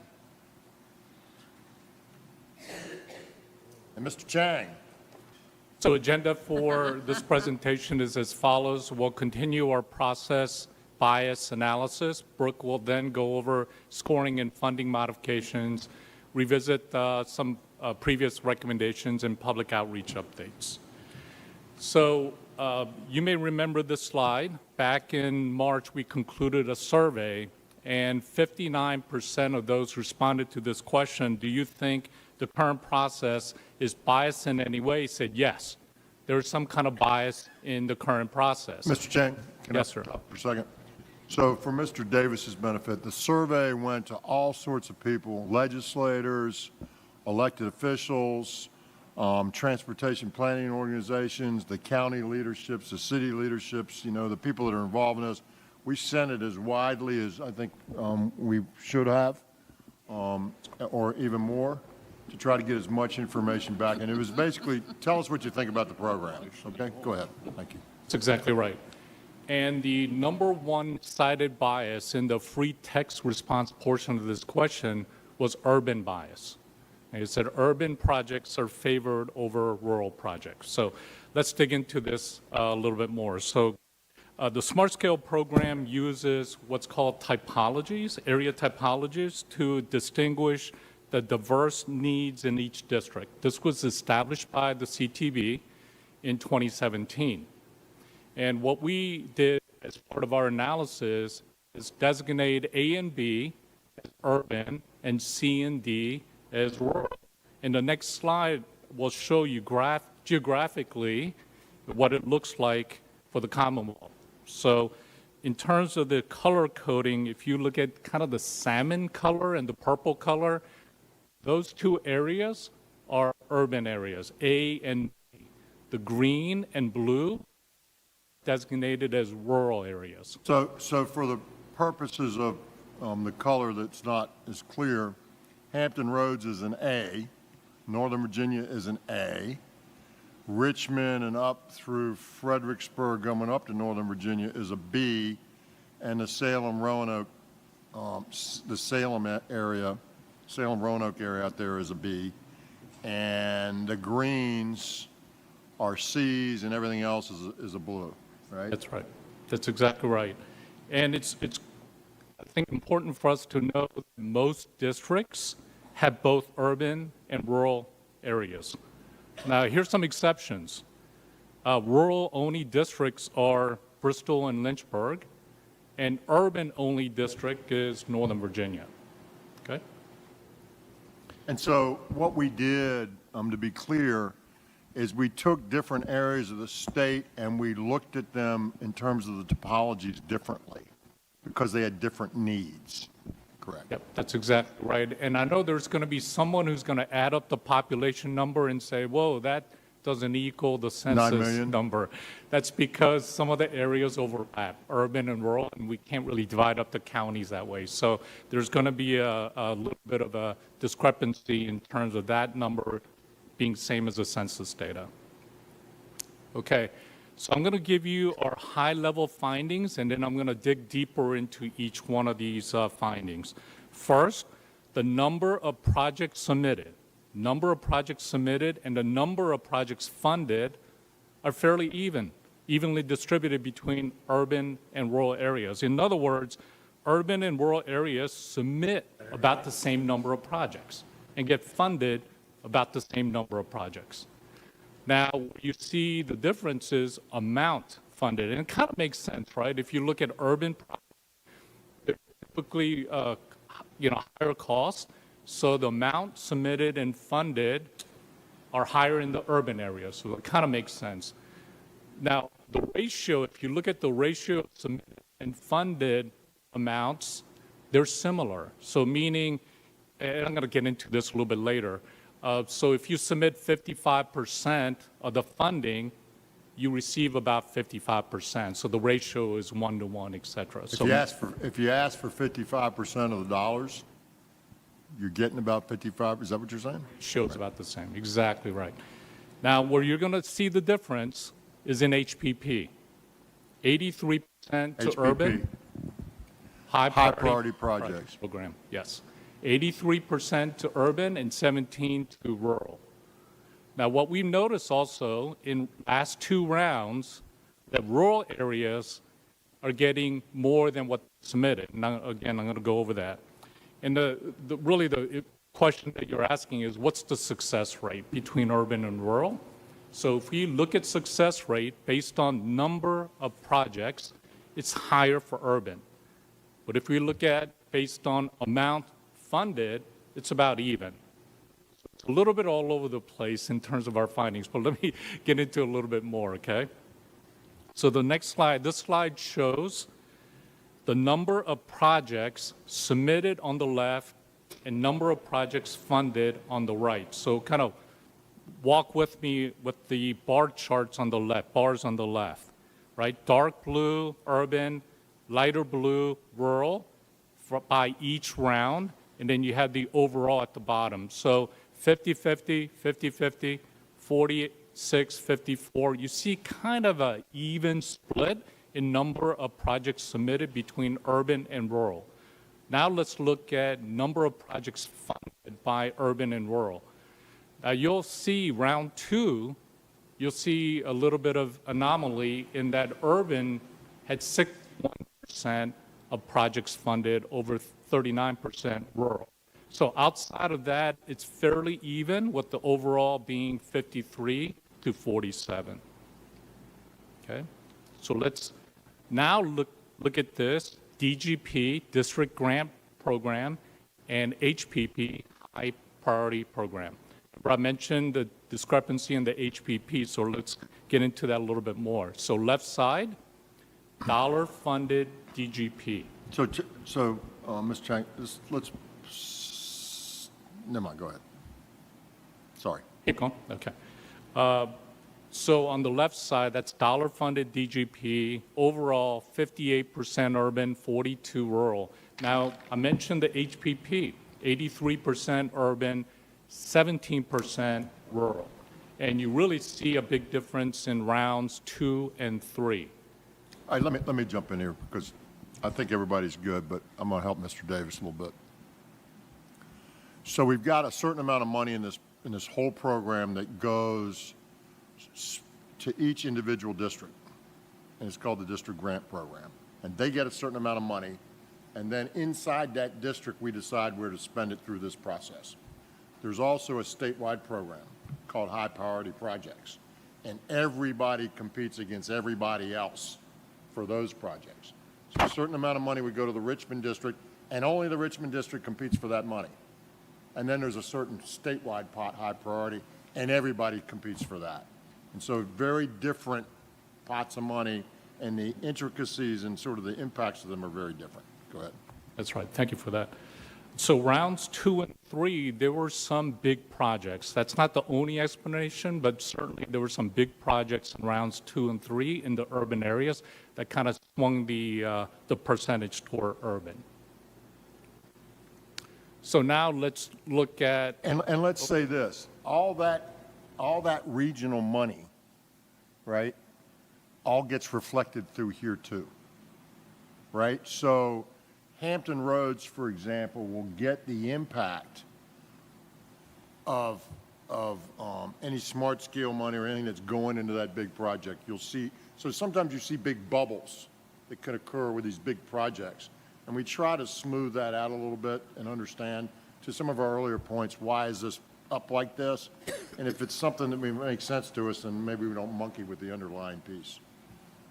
And this is what it looks like when you take out these mega projects, 75 million smart scale funding or greater. And certainly in round 3, it makes a difference. Round 2, it moves the needle a little bit. Overall, it really doesn't make that much of a difference. Now let's get to the success of funded projects. Again, on the left side, we're looking at project count, number of projects, and on the right side, dollar funded. So when we look at the number of projects funded, urban areas had slightly higher success rate than rural areas, 41 to 34. That's the overall, but you can see by each round as well. Now, when you look at it by dollar funded, the funded amount, the success rate was actually about even, 17 in urban and 16% in rural. Okay? Now, of course, dollar amount is different. Urban is higher. It's actually 4.4 billion, and rural is 1.9 billion. So, Ho, so to boil it on the overall rate funded, if I asked for $100 in an urban, and I was in an urban category, I got $17 at the end of the day. Right. And if I was in a rural category and I asked for $100, I got $16 at the end of the day. So That's pretty exactly close. right. Yep, it's a good way to explain it. So let's go to the conclusion. There was a lot of information that I just shared with you, and it's a little bit all over the place. And what we're finding is that there's not a consistent bias toward urban projects in the program. All right, so urban area projects have higher success rate than rural area projects based on number of projects. That's the 41% versus 34%. However, if you look at the amount funded, the success rate between urban and rural projects is about even. That's the 17 versus 16. Submitted and funded amounts were higher in the urban areas. Like we mentioned, you know, it kind of makes sense, higher cost projects in the urban areas, especially in the HPP, the projects of regional statewide significance. Overall, the ratio of submitted and funded amounts are similar for both urban and rural. Rural area projects received in the last two rounds more than what they submitted based on the amount of project, dollar amount. And I think it's good to also remember urban areas represent 2/3 of the population of the Commonwealth. Okay? So with that, I'll move on to our Any next. questions about the urban bias? Yeah, Thank you. Mr. Chairman. Yes, sir, Dr. Smoot. Tell me whether this perception is correct or not. One of the primary factors in the scale is congestion. That's true, right? And it depends on how primary it is to Right. to what Of the- region where you're in in. the forward it fits. Okay. Urban areas are, by the very nature of population, going to generally have greater congestion. Correct. So should it be at all surprising that urban projects, because of congestion, and I don't see this as a bias, I just see it as a formula matter, are generally going to rank higher in the congestion factor, which is one of the largest usually in the scale? Depends on where you are in the scale, but yeah, absolutely. And you know, the question is, what are we trying to fix, right? Yeah. If my house is flooding, right, and the basement floods regularly, but it never gets to the second floor, I'm not sure I'm going to take a lot of second floor measures, right? But I'm probably going to work on the basement getting flooded, right? So, you know, I mean, it's this yin and yang of where do you go, and one of the reasons this whole thing was created, and it's not perfect, and we're trying to make it better, right, was to get to where the money's going to get the best return regardless. Now, having said that, to guard against the bad parts of that, they said this district, and in the Bristol district, it's all rural, by the way, you're going to get this amount of money and nobody else can mess with it. And you decide what you want to do with it. That's a 50-50 split between high priority projects and So the district projects. the district grant thing addresses some of that. Now, the high priority projects is more, and I think it should be more about corridors of statewide significance, huge impact projects, things that really move the needle for the Commonwealth, right? And that's, if you take out 81 and 58, the monies we've been putting in there, that's where you'll see more money going into high priority because it's where the problems exist. It's where the impact is. It's where what we're trying to fix. It's where the ROI comes from. So while safeguarding against rural areas that actually have a better system sort of being overlooked and not left behind, the district grant thing addresses some of that. But yeah, absolutely, rurals, and I think we've said that, rural places are at disadvantage for high priority money because their need isn't the same kind of need. And if you have congestion in there and it's a factor, you're just going to see more of that, generally speaking, to your point, in urban areas than you're going to see them in rural areas. And how do you temper that with the realization that not all traffic is local? I mean, you could have a very problem. rural county that has an interstate going through it. Yep. Which is serving the needs of the entire Commonwealth, not just the people who live in that small county. Absolutely. So how does that all factor in? Because the interstate gets into the HPP pot. It's a quarter statewide significance. If it's congested and messed up, it's going to score well. That's the theory, right? Even in a rural area. Well, and maybe we need to dig into that a little bit more, to your point.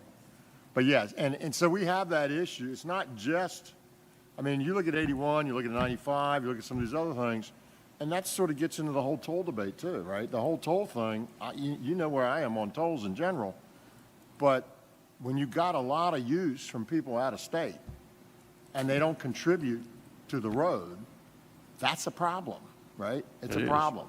And we have that on those big corridors, a ton of the traffic.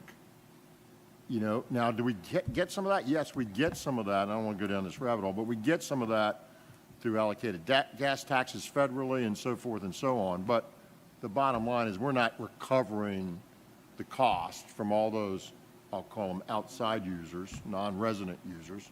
And yet, so we're making the roads, if we could take, we don't want to do this, of course. If nobody drove on the roads in Virginia except people that live there, we'd have a very different problem. Yeah, exactly. We'd have a really bad problem on one hand and a really good situation on the other.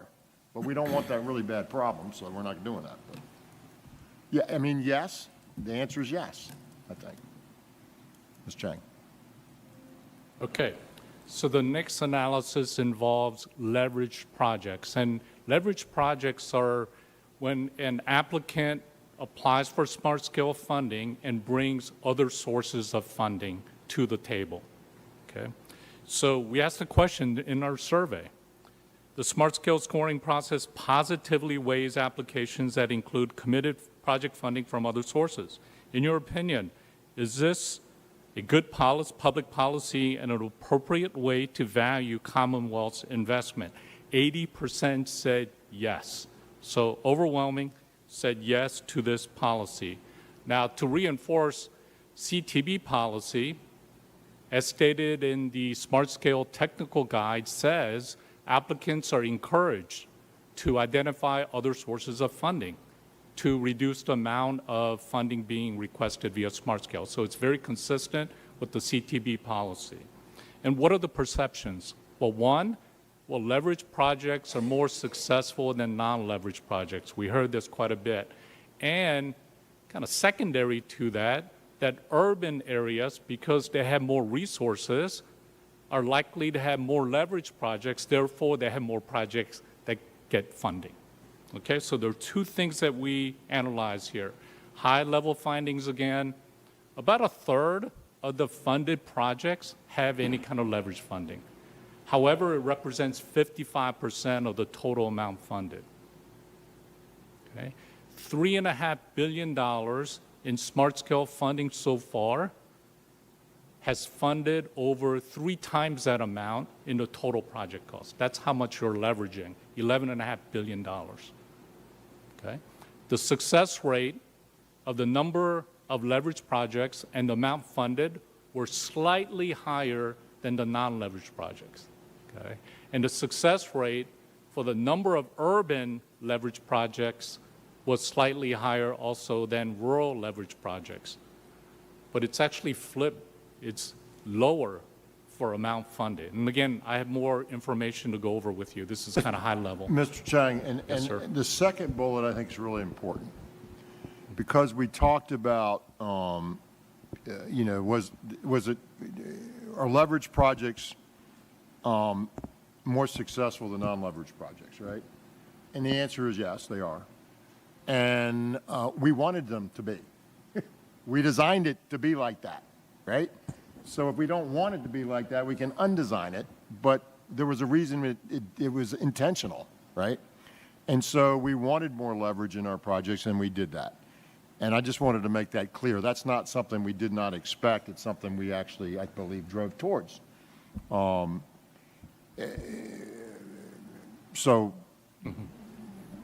understand that. Yeah, and you've said this before, that's an intended consequence of your policy. This isn't as an unintended, something we didn't expect. Yeah, it is a bias. Yeah. We biased it towards leverage. We said we like leverage more than less. And the basic deal is, if your project costs X, but it only costs us half X, it scores better than if our cost is 90X, 90% of X, right? And so that's how it is. It's built in. And this is interesting, at least interesting to me anyway, that the leverage projects are at least 6 times more successful for projects with smart scale funding equal to or greater than 30 million. So I'm going to get into a little bit more, but it really starts to show up for bigger projects, okay? Mr. Secretary. But that's me. To include state funding in the various sources of funding that can be used to buy down projects seems to me to fly directly in the face of and be contrary to smart scale, because the message there is that if any of us, anyone, can go to the state legislature and get a set aside for a particular project, which is what smart scale set out to try to avoid, I think, then we're going to be advantaged by doing that in the smart scale competition, because we bought down our project with state money. Is that not true? Or? You're not engaged, sir. We got a question from Dr. Smoot. Well, try to put this quickly. If one... Basically said, if we take state money and buy down a state project and call it leverage, if the locality takes our money, buys down their project with our money that we've given them through another program, is that reasonable or fair? That's the question. Yeah. Or are we encouraging, really, going to the General Assembly and trying to get earmarked funds for highway projects if it's going to buy down the cost of the project and be more competitive in smart scale? Dr. Smoot, let me answer the second part. He's going to answer the first part. And help me if I'm wrong. The only General Assembly action that I recall has been on 81 and a program that was created and funded outside of our normal system. And 64. And the gap. Yeah. That's it. In Which I support. in my 12 years since I've been here, that's it. I don't think I don't think it's going to happen. They're not going to do it. But I don't think there's a big incentive. These were 2 huge issues that the legislature felt compelled to act upon. And I think it was appropriate. But I think it's not a de rigueur thing. I don't think you'll see it again. I just don't see that. Okay. And frankly, we're not advocating for that. So does the other piece? Yeah, well, we can talk about that some more. But I don't think number 2, I don't think the legislature piece is something I worry about. Okay. Mr. Secretary? Ms. Hines. I would just offer to that point that revenue sharing, which has, the 50% locality and 50% state, pursuing revenue sharing on a project and then using that in smart scale is something that a lot of people have done. I know that. And so I think we don't want to throw the baby out with the bathwater, in my opinion. I think that's appropriate.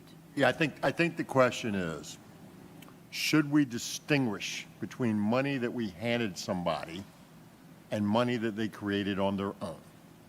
That's the question. And it's a legitimate question. I think we need to talk about it some more. We're not going to do that today, but I think it's legitimate, right? So we've got programs. We hand localities money, handing the money. We provide them some money, right? And then they use it to buy down a project in smart scale and say, hey, we're good guys. Is that okay or not? And, And again, I would say to you, given the size of a considerable number of the projects in Northern Virginia, absolutely. And in Hampton Roads, that we really need to give localities that opportunity to yeah, I'm not use arguing revenue against share. it. I'm just saying it's worth debate, it's worth considering, it's worth thinking about. Yeah, I'm not advocating we do away with it. I'm just Okay. saying it's, All right, thank you. it's worthy of a question and some discussion. Yes, sir. Okay, thank you. So let's kind of get situated with this slide. The bars on the left represent submitted projects, either by project count or amount submitted. On the right represents funded by number of projects funded or the amount funded. Okay? So now we're looking at the whole universe of all the projects submitted and funded through the Smart Scale program. And now we're looking at the leverage part of that. So if you look at the bar on the left, it says projects submitted, 30% of all the projects submitted are leveraged. And if you look at on the right side, 33% of all the projects that are funded are leveraged. Amount funded, 45%, 55% of all the projects funded are leveraged. I think I see an error there. It should be 45%. Sorry about that. Now let's look at the Go back to success that rate. slide. Yep. Everybody good with this? Okay, good. Thanks. Now let's look at the success rate. We were talking about are leverage projects more successful than non-leverage projects. If you look at leverage at 40%, success over 36%. Now this is number of projects. We always, use it two terms, number of projects submitted and the dollar amount submitted and funded. So left side, number of projects. Leverage, 40% success rate. And as Secretary Miller said, that is if you put in 100 projects, you'll get 40 projects, funded. And so slightly better than non-leverage. However, and as well as on the amount, 20% versus 14% in terms of success rate for dollar amount. That's pretty significant. I mean, You definitely see it. You say, yeah, I mean, it's not 100, but it's 50% more. Right? Okay. So now we cover the leverage and non-leverage. Let's break it down for urban and rural because that was the other perception, right? The urban areas have more resources, they have more leverage projects, and they get more projects. So looking at projects submitted on the left by urban and rural, and it's true, 73% of all the projects submitted that are leveraged are urban projects. It's a pretty good amount. And if you look at the dollar amount, 89% represents urban leverage projects. Now let's shift our focus to the right side. These are funded. We went from submitted to funded, and you can also see that the urban leverage projects enjoy 74% and amount funded at 87%. One thing I do want to point out is the ratio of submitted to funded. It's fairly consistent, 73% representing submitted and 74% funded, and 89% amount submitted and 87% amount funded. And this will show up in our success rate that I'm going to go over next. And this is DGP and HPP? That's overall, that's correct. Right. So let's see how urban leverage projects fared compared to rural leverage projects in terms of success rate. The bars on the left, again, number of projects, bars on the right, dollar amount. The success rate for urban leverage projects was slightly higher or better than rural leverage projects, 41% compared to 39%. That's the success rate. And if you look at the dollar amount, urban areas enjoy 20% success rate, and rural areas actually enjoy higher, 25% success rate. Okay? Now, when we talk about the scale and the magnitude of dollars, we're talking something different, right? So like the dollar amount for urban, we're talking $3 billion of funded project, even though it only represents 20%. And for rural areas, it represents $466 million, even though 1 out of 4, get funded. Okay, so far, there's probably not, you'll probably agree that there's not clear evidence of bias or preference because the information is kind of all over the place. So we decided to dig in a little bit deeper and see what it looks like if we start breaking up the projects by different funding tier. So kind of walk with me from the left side. This is number of projects funded. You start with a tier of less than 10 million, and then 10 to 30 million, and then greater than 30 million. This is smart scale funding. You can kind of see the pattern with dark blue portion of the bar increasing, which means the percent of leverage projects increase as the smart scale funding moves up on the funding tier. And that's true also when you look at dollar funded, that it moves up from 28, 43 to 92% when you're at $30 million or more. Okay, so what does it look like when you look at the success rate by the same funding tier? This is the success rate. So stay with me on the left side, the two bars, 48% and 60%. So the funding tier that's less than 10 million, non-leveraged projects enjoy a 48% success rate versus leveraged projects enjoy 60%. Okay? Now, when you move up the scale to greater than 30 million, you enjoy, as a leveraged project, 19% success rate versus only 3% for non-leveraged. That's 6 times better chances of you being funded with leveraged project for projects that's $30 million or more in smart scale. So the first tier is 1.2 times. The second tier is 1.5 times, and the third tier is 6 times. 6 times, yep. So that's the fundamental increase that happens. Big, huge difference in leverage success when you get to higher numbers. And on the right side, when you look at the dollar funded, it's very similar, but even greater. It's 8 times when you look at 30 million or more, and 1.2 times, 1.5, and then 8 times better when you're at 30 million or more. So I think as you look at your policy of promoting leverage projects, it's consistently better in each funding tier, but it really shows up at 30 million or more, which I think it makes a lot of sense. Big projects bring other sources of money to better your chances of getting it funded. So what's the conclusion? We would say while leverage projects generally have edge over non-leveraged projects overall, the advantage is at least 6 times higher for projects greater than $30 million tier.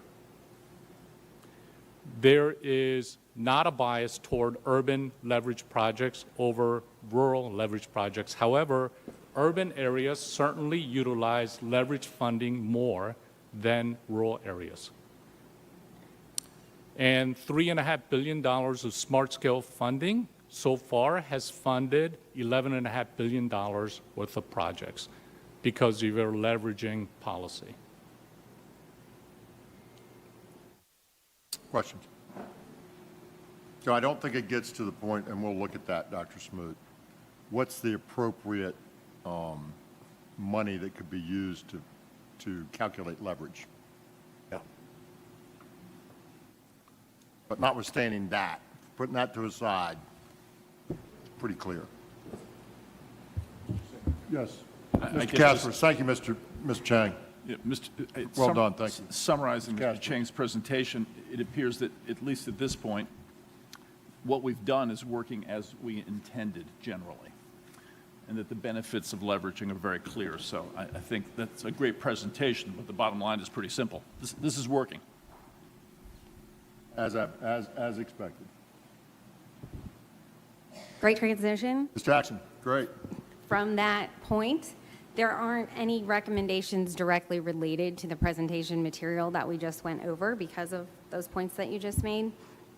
But we do think it's important to keep reporting and talking about this as we come up with a final recommendation, see where we stand with what was presented in terms of urban preferences or leverage preferences as we continue to have a final recommendation. So right now, we're going to focus on modifications to the scoring methodology, starting with congestion. So our survey feedback, just taking it back to the survey, and you have seen this before, that projects, we're looking for opportunities to be more forward-looking in general. That came up in the survey a lot. And additionally, they said that projects aren't receiving the full projected benefits in the congestion scoring as they're analyzed in existing year conditions. So what does that mean? As it stands today, the congestion analysis scoring looks at volumes that are currently happening on the road today, which does contrast with our requirements for the applicant to design that roadway. VDOT and DRPT standards require the applicants to design to the project to accommodate future volumes, so we aren't giving them credit right now for potentially a more expensive design that handles future traffic. So what you're saying, Ms. Jackson, is we require them to look in the future to decide what the project needs to be based on the knowledge that they have.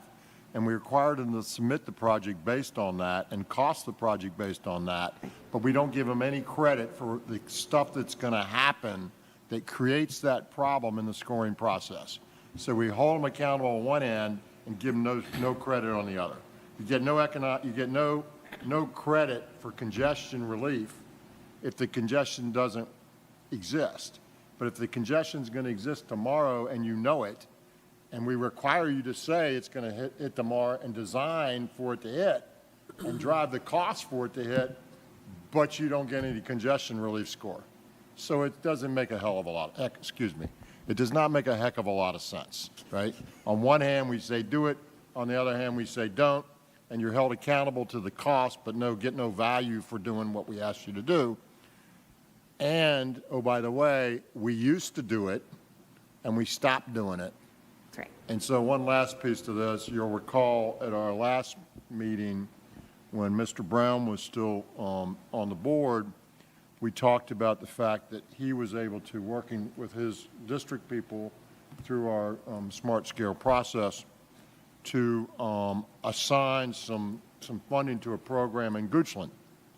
And that's a classic program. Came to us, big project's going to happen. We're almost, without being 100%, we're as close as you can get.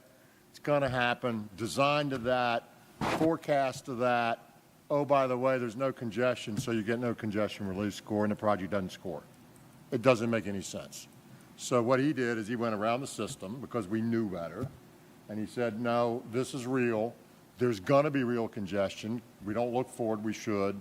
So let's do what we should do, and let's allocate the money to this project. It's got great ROI.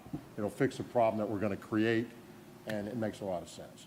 So that's a classic illustration of what is not happening here. Mr. Katz, please. Thank you, Mr. Secretary. Hey, Brooke, looking at this is, I guess, part of the rationale for the recommended calculation change based on the fact that we've had a declining percentage of congestion scoring leading to project success in the rounds. So that number, the congestion number, has been dropping pretty consistently. Are we making this change to bring, I guess, to some extent, to bring congestion back into the forefront? Is that? No. I think we're making this change to recognize that we're not looking at the reality of congestion. We're stopping today. It's not that we don't value congestion, it's that we don't look at it tomorrow.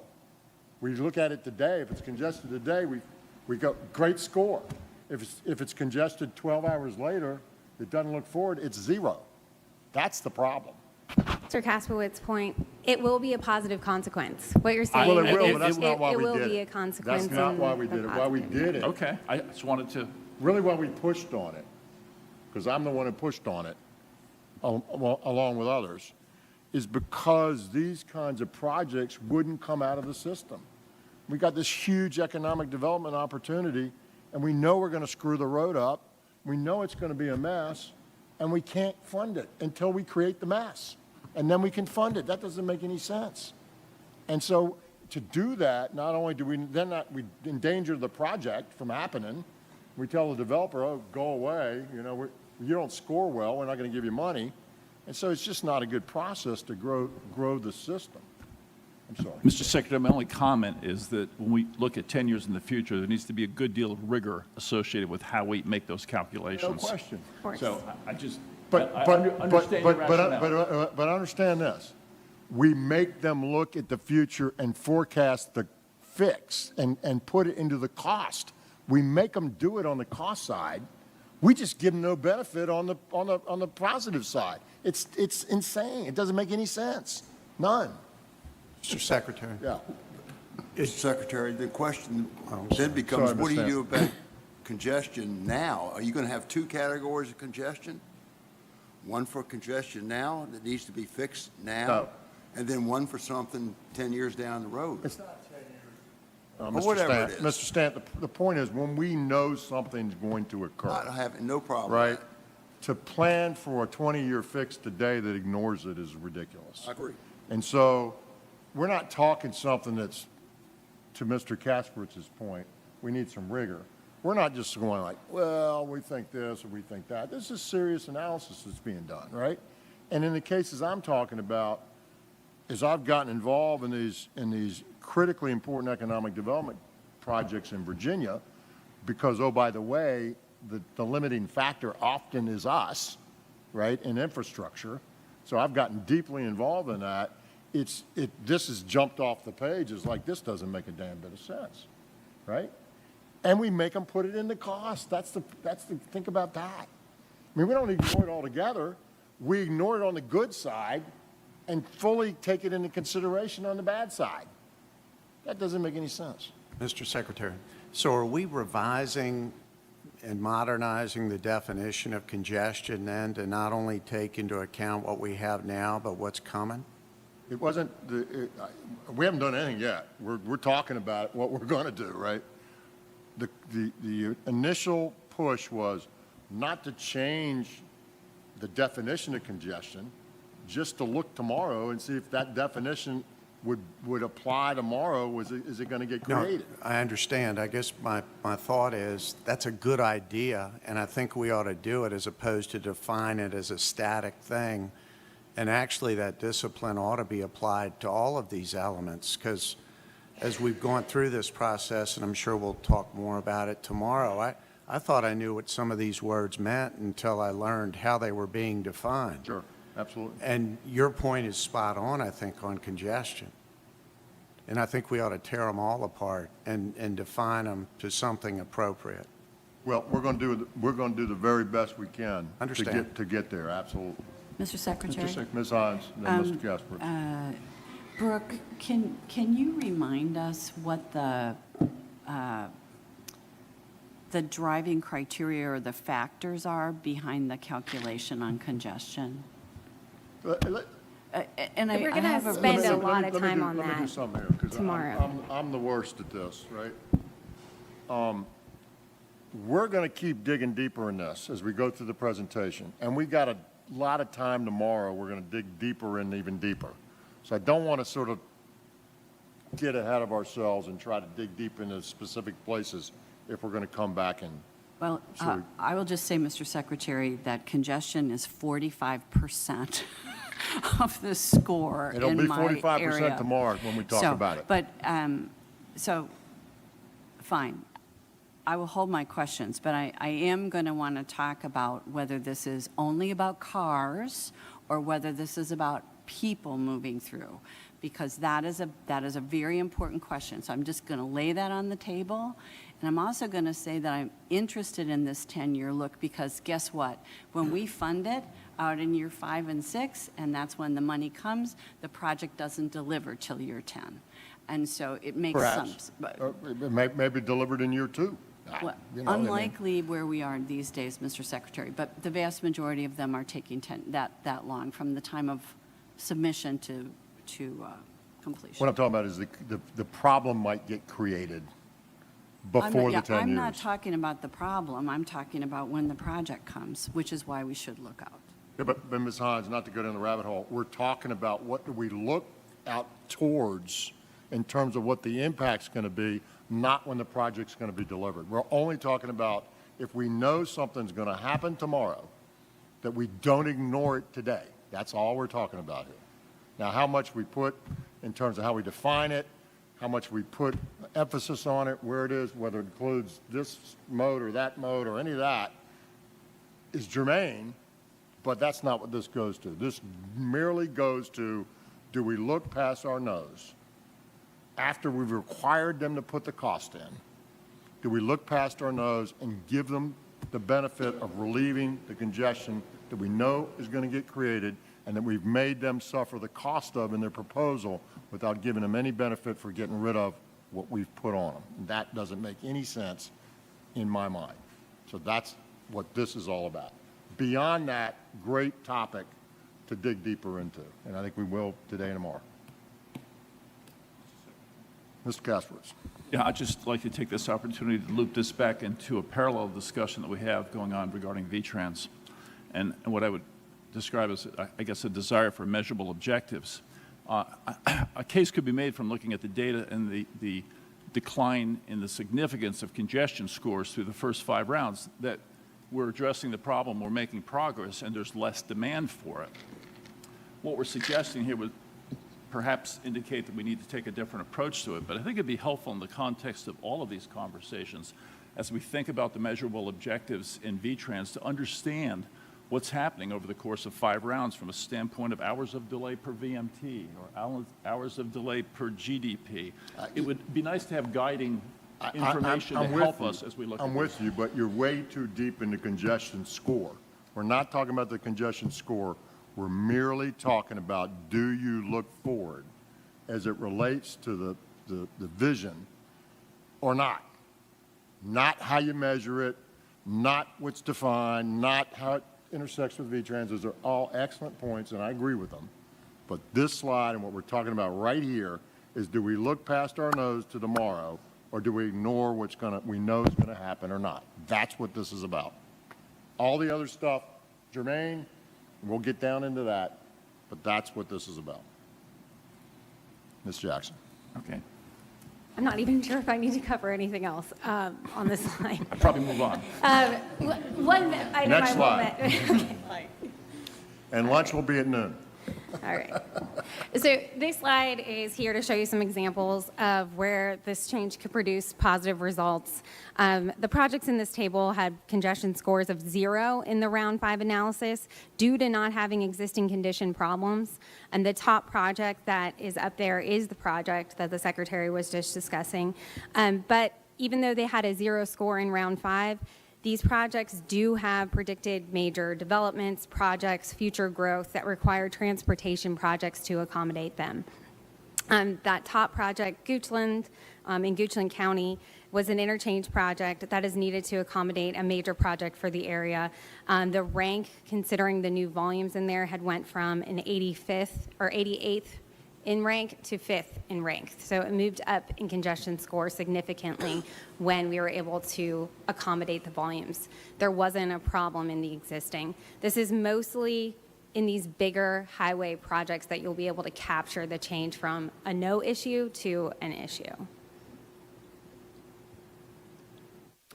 All right, so we have been bringing these slides every presentation to you that shows what happens when we look at that change in terms of results. So this is round 5 data, and this only applies if we were only to be forward-looking change. This doesn't apply anything else that we have talked about in the past.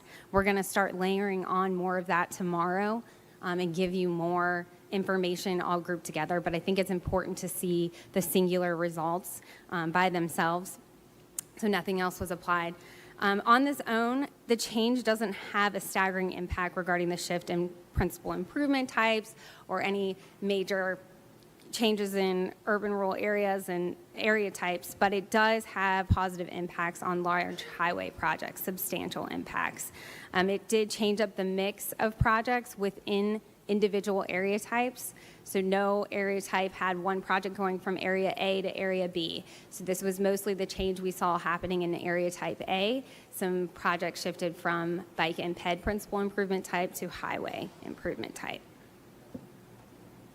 But I do want to note, I see a downstream effect that will probably happen with changes that we make on factor weighting. And as we get in that discussion, we can talk about that a little bit more tomorrow. All right. Again, looking back at the survey feedback. Good one. It told us to keep looking for opportunities to be more forward-looking. So we're going to talk about economic development now. And it was also identified a disconnect in the economic value and how we calculate the economic benefit. And how we do that today. We calculate the economic benefit today using site plans provided by the applicant. The applicant gets more points by how far along they are in the approval process. You get more points the further along you are to establish that it's happening, it's really going to happen. Those points are scaled by the square footage of the building.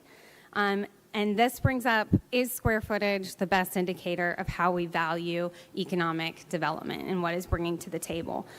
We haven't made major changes to the economic development factor since round one, and I will note we are going to spend a significant amount of time tomorrow digging into individual measures. The desire has been stated, and we have all that prepared, and we're going to go through what we've changed from previous rounds when we do cover those measures. So you'll get to see what we've changed in the past and have that context when we talk and get in the weeds tomorrow.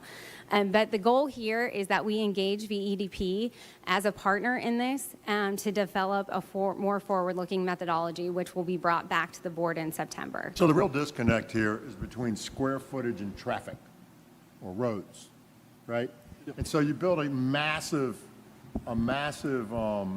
data center, and it's got a few people, right? Well, the impact of the road, I'm not saying it's not a good thing to have. I'm not saying that. I'm just saying the impact of transportation is minimal, right? So it also doesn't create tons of jobs, right? So it's a different kind of impact. And yet, we don't look at jobs, we don't look at average, we look at square footage. So we're not sure that's the best measure. And so we want to work with VEDP, which we've already started to do, to say, okay, what's a better measure or better set of measures that will really tell us that we're getting a real good return off this, right? And so that's what we're trying to do. Square footage was by itself and we don't think it's a good measure. Sometimes it'll work great, sometimes it won't work at all. All right, All right, I also want to give some specific public outreach updates. We have a landing page on the Smart Scale website that the public can reference for presentation updates and other material that we have provided to the CTB. I think we'll be putting up the retreat material also as well on our website. If there are comments, we have a comment link available there as well, and we are actively asking for comments from the public on our recommendations that we are presenting.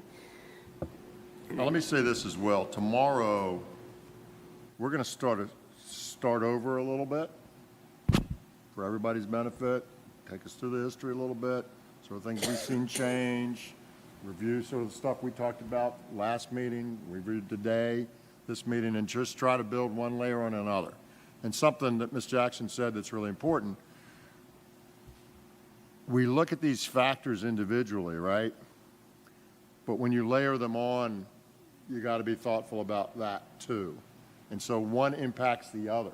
When you look at it in static, it's pretty simple. But when you lay this one on top of that one, they tend to interact and impact one another. And so it's a complicated, difficult process. And we'll be working through that tomorrow. We'll be working through that in September. We'll be working through that in October. And we'll get to the end at the end of the year.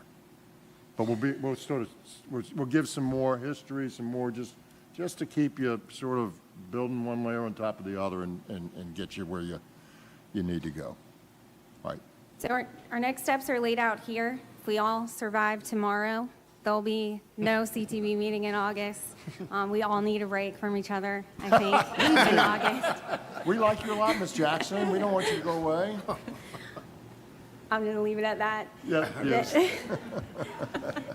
So some major highlights after the retreat is we'll come with another update in September, but we do plan to have final recommendations in October and to allow that to sit for public comment and recommendations past October to actually adopt policy in December. But that's all I have today. Thank you so much, and thank you for getting us through the process. Mr. Secretary. What y'all don't understand is there's lots of meetings in between, and Ms. Jackson gets to be in all of them. And so she's really not talking about you, No. she's really talking about me. We knew that, sir. Mr. Secretary, I just wanted to be clear. can I Yes, just Ms. ask? Ides. So I'm noticing in November, Brooke, that it says virtual town hall. Could you just, Yeah, that is something we're trying to plan for, to host a virtual town hall on our recommendations after we propose our final recommendations with our applicant community, and also if they want to extend that to other political leaders to participate in a virtual town hall is kind of where we're seeing that we'll be able to get good feedback before we adopt. thank you. Just sort of the last gasp of, okay, here's what we think. Well, it's useful to hear that the audience is the applicant community. That's what I was looking for. Thank you. I don't think we've done that before. Have we done that? We haven't done that before. I think so, So we right. wanted That's to, why we I wanted wanted to to sort of ask. get everybody on the same boat, you know. All right, thank you very much. Thank you. All right, the next item on the agenda is the director's items. Mr. Brule. Good morning. You have my regular director's report in your folder. I won't go through that, but I want to hit on a couple of points for you. Everybody should have our brand-new Virginia Rail map. This is our award-winning rail map, so the team's very proud of it. Credit goes to the rail team back in the office in Richmond. On the rail side, we also participated with Tennessee DOT out in Mr. Folk's neighborhood. Last month, we did a Bristol Passenger Rail Roundtable with Tennessee DOT and the Federal Railroad Administration that was really well attended and had a real positive discussion about how we move that forward. On the transit side, we were notified earlier this month. It's all running together. Like Brooke said, we're in a lot of meetings. We received some federal awards from the Federal Transit Administration. This is federal discretionary funding. Under the Infrastructure Investment and Jobs Act, we brought home $66 million for bus and bus facilities. About $5 million of that is coming to DRPT, where we applied on behalf of 11 rural agencies for replacement buses. The rest goes to Hampton Roads Transit, Alexandria Dash, and Loudoun County, and we help support all of those applications from a technical perspective. So really proud of that. We'll be bringing you some adjustments to our 6-year program as a result of those allocations later this year. Ridership data is in there. Our ridership trends continue to move in the right direction, particularly seeing some nice increases slowly but surely on the Metro front and Virginia Railway Express. I've had a number of instances over the past couple of months to be up there on those systems and get to experience that firsthand, so it is nice to see that ridership coming back, and we'll continue to work with them to make it better. And that concludes my update. Thank you. There's any questions of the director? Mr. Commissioner. Mr. Secretary, I'm going to defer my comments in the interest of time, and certainly we'll load up the September agenda with a number of invigorating topics for the board to consider. Thank you, Mr. Commissioner. I don't really have any comments to add. I mean, we've done a lot of great work this year with this board. We got a lot of great work left to do, a lot of hard work. It's great to see a new member in Mr. Davis, and we'll have another one our next meeting as well to bring us up to full speed. We're going to break for lunch now. I'm going to adjourn this meeting. We've got lunch for the board in the back. We're going to eat efficiently, meaning we're not going to take a long time. And then we're going to come back here, hopefully, let's get back here by, 35, 40 minutes. We'll start the action meeting. I want to try to get that. The action meeting will not be extensive, I don't believe. But I want to try to get out of here by 1:10, 1:15. That'll allow you to get back to the hotel and change if you want to change. The bus is leaving the hotel at 2 p.m. sharp. So if you're not 10 minutes early, you're late. That's what I tell my children. Yes, ma'am. Not in the action meeting. Public comment happens in the action meeting. Would you like to make some public comments? Is that what you're asking? Is there anyone else here that would like to make public comments today? Okay, here's what I'm going to do. I'm going to open the action meeting. I'm going to let you make your public comments, and then I'm going to close the action meeting, adjourn it to lunch. That way we won't make you sit here and wait for it. Is that okay? Okay. All right, everybody good with that? All right. So I'm adjourning the workshop meeting. Actually, I have more speakers than that. I'm adjourning the workshop meeting, and I'm going to open the action meeting. So the action meeting is open. The first item on the agenda of the action meeting is public comment, and my first speaker is Becky Golden. Is that right? Smart Scale. Thank you, Becky. So when you come up, I'll give you my typical speech. Give us your name, tell us who you're with, and be thoughtful about limiting your comments to 3 minutes. And if it takes a little bit longer, I'll work with you. But if you drone on and on and on and tell us things we don't want to hear, we'll say it's 3 minutes. That's how it works here. Thank you and welcome. Thank you. My name is Becky Golden, and I'm the Fredericksburg Area Metropolitan Planning Organization's Transportation Planning Manager. Today I'm providing comments on behalf of Ian Ollis, our FAMPO administrator. Thank you for your hard work to oversee and steer the Smart Scale application, scoring, and award process. We have serious concerns regarding the staff-recommended reduction in the number of applications that will be permitted in Round 6. We are in full support of dedicating additional funding to increase VDOT staff resources to support Smart Scale application preparation and to assist localities, MPOs, PDCs, and TPOs to improve application quality. If the maximum allowable applications are reduced, MPOs will have to predict beforehand which will be their top scoring projects. If wrong, the funding will go to other jurisdictions, sometimes in the same district, sometimes elsewhere in the Commonwealth. In their letter of June 26, the FAMPO Policy Committee proposed a third tier for medium-sized localities and transportation agencies that we hope you will consider. In this letter, we provided input on the effect the reduction in applications would have on the region as well.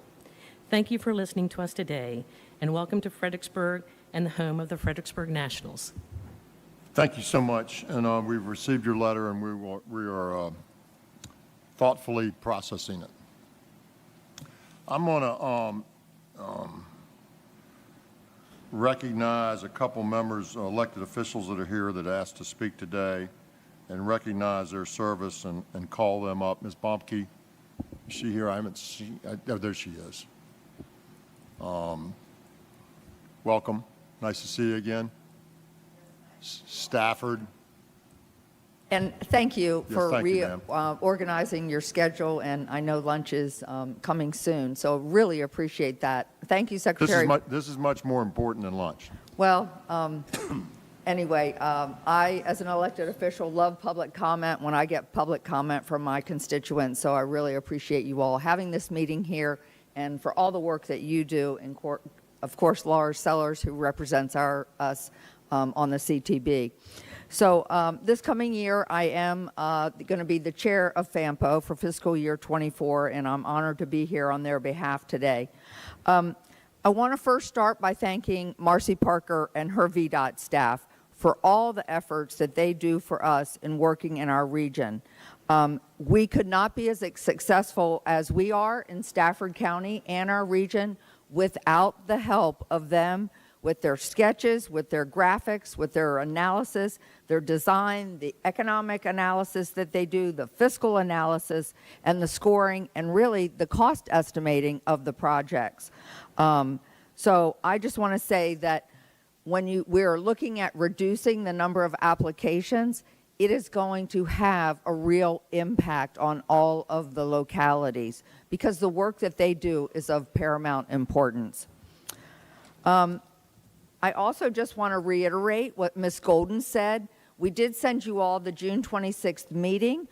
As a growing locality like Stafford County, the fastest growing in the Commonwealth, there are other counties like us that are growing. You look at these projections out to 2030. I thought your conversation that you were having just a few minutes ago, I'm going to call it the FLCF, forward-looking congestion factor. That is of paramount, phenomenal importance as it relates to what we're doing here with transportation. You can talk as long as you want. I mean, Mr. Chairman, that's not a good idea. I served Yeah, but I like it. respectfully disagree. I like it. Madam Chairman, anyway, continue. Your analysis with the data centers with no employees. I mean, that was a perfect analysis. But I want to say, we're looking And I'm an at, advocate for data centers, but yeah, okay. Well, check mark. in the right place. Yeah, absolutely. But so what I wanted to say is that when you reduce those number of applications, that's huge. But also Stafford County, we fall in a really weird tier, and we have. We changed our category from congestion because that was more urban, and we moved ourselves down to that second tier, which is a little bit more balanced. Has it benefited us? Yes and no. Yes and no. But anyway, I really think, and I know you all have a study period tomorrow, and I wish I could be here for that to hear all the conversation, because the conversation here today since 9 when I arrived is really great. And I haven't attended a lot of these CTB meetings over the years, and I should have. But I think you really need to look at that tiers, coming up with a different tier. It's probably not on your agenda. As you know, you can make amendments to your agenda. I would recognize, and I really implore you to at least have a 15-minute conversation about it. I know you're not going to be voting till December, but it's a conversation that has to happen. And we're not the only ones in that. There are 5 or 6 other localities as well, and they may not be here and able to speak today. I also want to bring up the river crossing. The river crossing, as you know, when you come up or down Route 17, on Warrenton Road, 65% of that traffic is all coming from 81, okay? So how do all that traffic right now is going on to Interstate 95. It doesn't matter where you go in this nation, when people talk about this area in the Mid-Atlantic, what do they talk about? It's not a good conversation, the traffic on 95.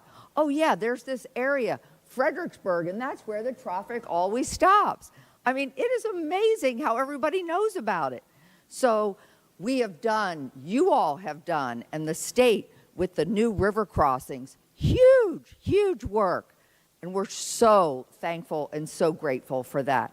But I think we also need another river crossing coming off of Route 17.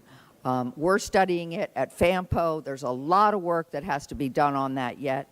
But I also just want to mention the trail network. We're so appreciative of all the trails. I personally use the bike trails and the walking trails. We don't have any really in northern Stafford County, but in the southern part of the county, we're all connected with the city of Fredericksburg. I do want to just mention because I still have a little bee under my bonnet on this one, is that under the Northam administration, I will never forget the budget amendment that so many people did not know about, where Hampton Roads was able to take our recordation tax money, $1 million a year from Stafford County. And they took it from everybody in the Commonwealth, and that money we were going to use to repay our bonds in Stafford County of general obligation transportation bonds. And that's how we had that payment set up. So that was very disappointing. I don't want to end on that note. I want to end on thanking you for the work that you do here. Thanking you. I know as an elected official, it's not an easy job. I really implore you to dig down into things, and I think this has been great conversation. And again, thank you for your efforts. Thank you, Madam Chair.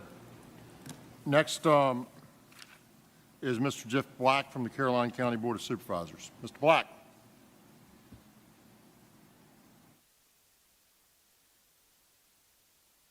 Hey, good afternoon. That's a tough act to follow. You talked for 14 minutes. Yeah. Just saying. I warned you. Just a few things. I represent Caroline County on the Board of Supervisors of the Western Caroline District. When Smart Scale began, I guess back, I don't know, almost a decade ago, we took a strategy that was different than the other localities in the sense that we put all our eggs in one basket. We took the rifle approach. We had one project that we felt the supervisors agreed on, which is a rare thing, that the Ladysmith Road between Route 1 needed to be done. And we were able to leverage not a lot of money, and we put in only $6.5 million in that project. VDOT put in 20. We were able to get that project. Since then, I think scoring has changed a little bit. Really gone through one in Bowling Green, and then there's one for safety concerns in our district. One of the concerns that we have is we do not have the resources in Caroline that a Stafford County and a Spotsylvania County have. So when we have to make a decision on, hey, doing a huge project for smart scale and putting leverage, we don't have the money. So if we have to make a decision between fixing our water and sewer lines, or do we do a smart scale project, we got to go with fixing our water and sewer lines that are too small for the capacity. I'm also going to talk to just a little bit about, even though we haven't in recent years, what I say the shotgun approach, I say that like the counties like Stafford, King George, they put in a lot of applications. They take the shotgun approach. We haven't done that, but we've seen it's been successful for them over the last couple of years. So I think the thinking on our board of supervisors is we're going to kind of change to that approach. Our concern is the only projects that we see right now that we could actually afford to do would be smaller ones. And if we are going to be limited on that, that is a concern for us, because if we're going to move in that direction, then say, oh, by the way, you can't have 3 projects, you can only have 2, or you can't have 4, you can only have 3, that would be a concern for us. So I appreciate everything that you guys have done with VDOT. Thank you so much for your time, and that's all I have to say. Thank you. Thank you very much. Thank you very much. Appreciate it. Next speaker is Fran Larkins. There, we got you. We got you, Ms. Larkins. Thank you. It's wonderful to see how a sausage is made, or not. Or not. Or not. I'm Fran Larkins, and I live in South Stafford, right off of Route 17. And I appreciate your focus on moving from freight to rail. However, I'd like to draw your attention back to I-95 and truck traffic in the Fredericksburg region. We thank you for the new bridges on I-95, and I'm really looking forward to the Hove Lane extension. I think it's going to make a big difference. However, I do not see either of those as improving truck traffic on Route 17. Trucks from Ohio and other Midwest states will continue to do everything they can to avoid the DC Beltway and I-95 in the Fredericksburg area. And their shortcut is Route 17, coming out onto I-95. As was pointed out, not all traffic is local. These are trucks heading for the ports. Route 17, if I'm not mistaken, was or is a corridor of statewide significance. But it breaks up through Fredericksburg, and it comes up to 95, it goes down a short ways, and then it comes back again through Spotsylvania. And that deserves a solution. You've heard this many times before from Fredericksburg area residents, but we need a far western bypass. One of the reasons I would suggest it hasn't happened is that Fredericksburg, Stafford, and Spotsylvania have shown in the past they can't work together. Maybe changing, but I can only vote for my supervisors in Stafford County. Ms. Bomke is not one, but that's neither here nor there. I would just like to, to say it's a real problem, and we need state leadership, because this needs to be multiple counties. It may need to go west. It probably does need to go west, but you need to take a look at Route 17, because unfortunately, your work is not done. Thank you. Thank you, Ms. Larkins. Appreciate it. We've got 3 speakers from Spotsylvania County that the same person looked like they wrote down all 3 names. Are those county folks? Are they county officials? Board of Supervisors. Well, you didn't say that. You cheated me. All right, come on. I'd have had you up earlier. They were. What can I say? You weren't being transparent. Sorry about that. Welcome, I was being humble. Welcome, Lori Hayes. Thank you so much. And my name is Lori Hayes. I'm on the Board of Supervisors for Spotsylvania County. I represent the Lee Hill District. And basically, I am here to just really thank you all So I'd like to thank you, first of all, for coming here and making it super convenient for us local people to attend. And I'd like to thank you for your support of the local region transportation projects and to help reduce the traffic on I-95, which is a huge concern for us. We also appreciate your support for the projects relating to the VA clinic that is coming to us. That is a huge incentive for us, and we are looking forward to that. Those projects include, just some of them are Route 1, Route 208, and the exit 126 off of 95. And we look forward to that opening of the VA clinic, and providing easy access to that clinic is the first step in providing excellent health care to our veterans. So I just want to thank you so much for being here, and I appreciate all the work that you do. Thank you. Thank you, Ms. Hayes. Really appreciate you being here. Next, Mr. Rodney White. Transportation Planner. Yes, good afternoon. You get 3 minutes. Thank you. Not a problem. Not a problem. I will be brief. We have a few comments concerning the TAP and revenue sharing changes. We appreciate the state's efforts to improve that process. One item is regarding the capping of lifetime funding for TAP projects at a maximum of $2.5 million. This proposed change is being done and can encourage smaller, more focused projects. But the problem is project costs have significantly increased since the TAP guidelines were last updated in 2013 and 2018. And $2.5 million is no longer a large TAP project like it was 5 or 10 years ago.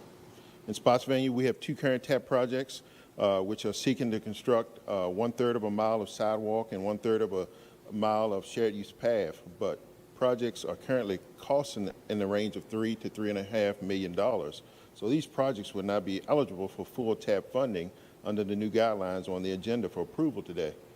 We are aware of other localities having similar issues and think this policy change would only support fully funding very small projects and therefore significantly reducing locality interest in TAP project program. We think a more reasonable approach would be to set the TAP project lifetime funding limit to $5 million and index it to inflation. An issue with the revenue sharing program is the maximum award of $5 million per year and $10 million lifetime per project decreased in 2018, and it has subsequently reduced by inflation. We feel funding in this program should be increased so that the maximum award limits can be increased, and they should be indexed to inflation also. Thank you for your time. We appreciate you coming to Fredericksburg, and thank you for listening to my comments. Thank you. Mr. White, thank you very much, and we will take all these comments seriously and try to work them in to make some sense of what we're doing and try to improve the system. Next, we have Mr. Paul Agnell. Agnell or Agnelli? Agnell? Agnell? It's on yellow. On yellow. I think you. Is there how do you spell it? It's A as in apple, Gnello. It's the O I didn't have here. Sorry. Agnello, sorry. I apologize for Nice that. to see you again. Great to see you. Thank you, Mr. Secretary and members of the CTB Board. Welcome to Fredericksburg. It's great to have you here. We want to thank Ms. Sellers and basically the VDOT staff, Marcy Parker and Kyle Bates for all the work they do to advance transportation in our region.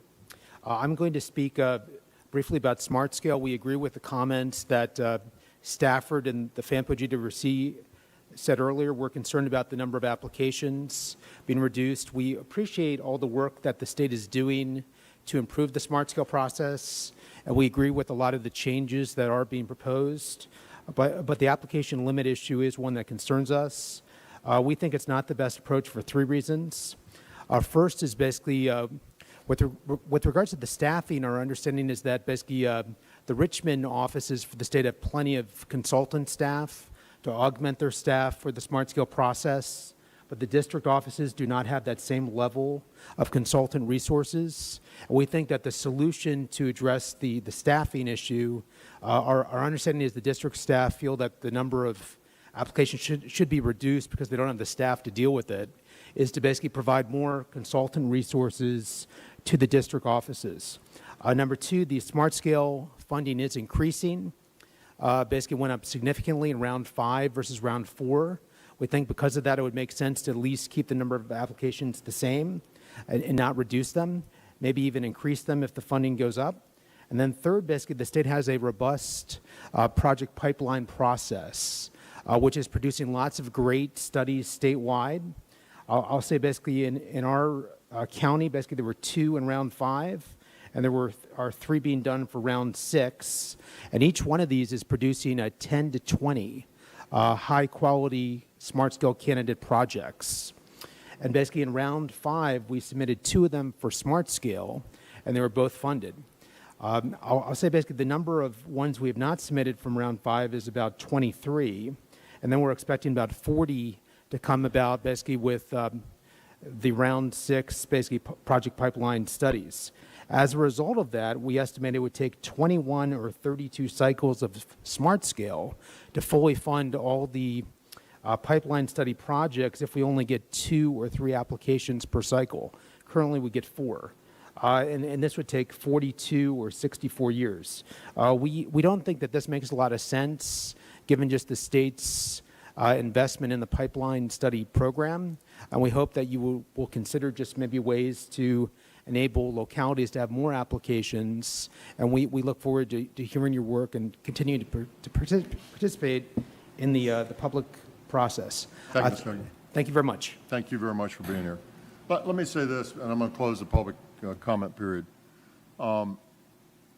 What our intent is, and there's no decision that's been made, but the intent of all this is to balance efficiency with effectiveness.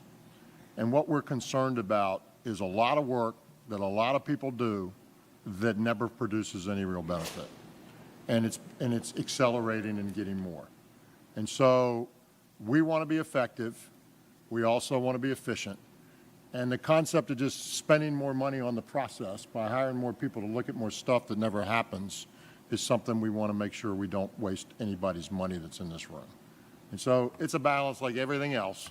We want to be effective. We want to get great projects. We want to make sure we don't miss good stuff, but we don't want to spend unnecessary money chasing stuff that's not going to happen in the process. And that's what's driving the concept. I don't know where we'll end up. We could add more. You know, we could reduce it. We could keep it the same. And no decision's been made, but that's why we are talking about it. So with that, I'm gonna adjourn the public meeting. No. Excuse me, not recess. adjourn. Recess.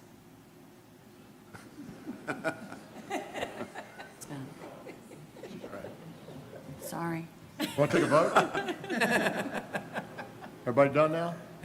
I'm going to recess the public meeting, and we're going to go eat lunch quickly. Thank you very much. Very good.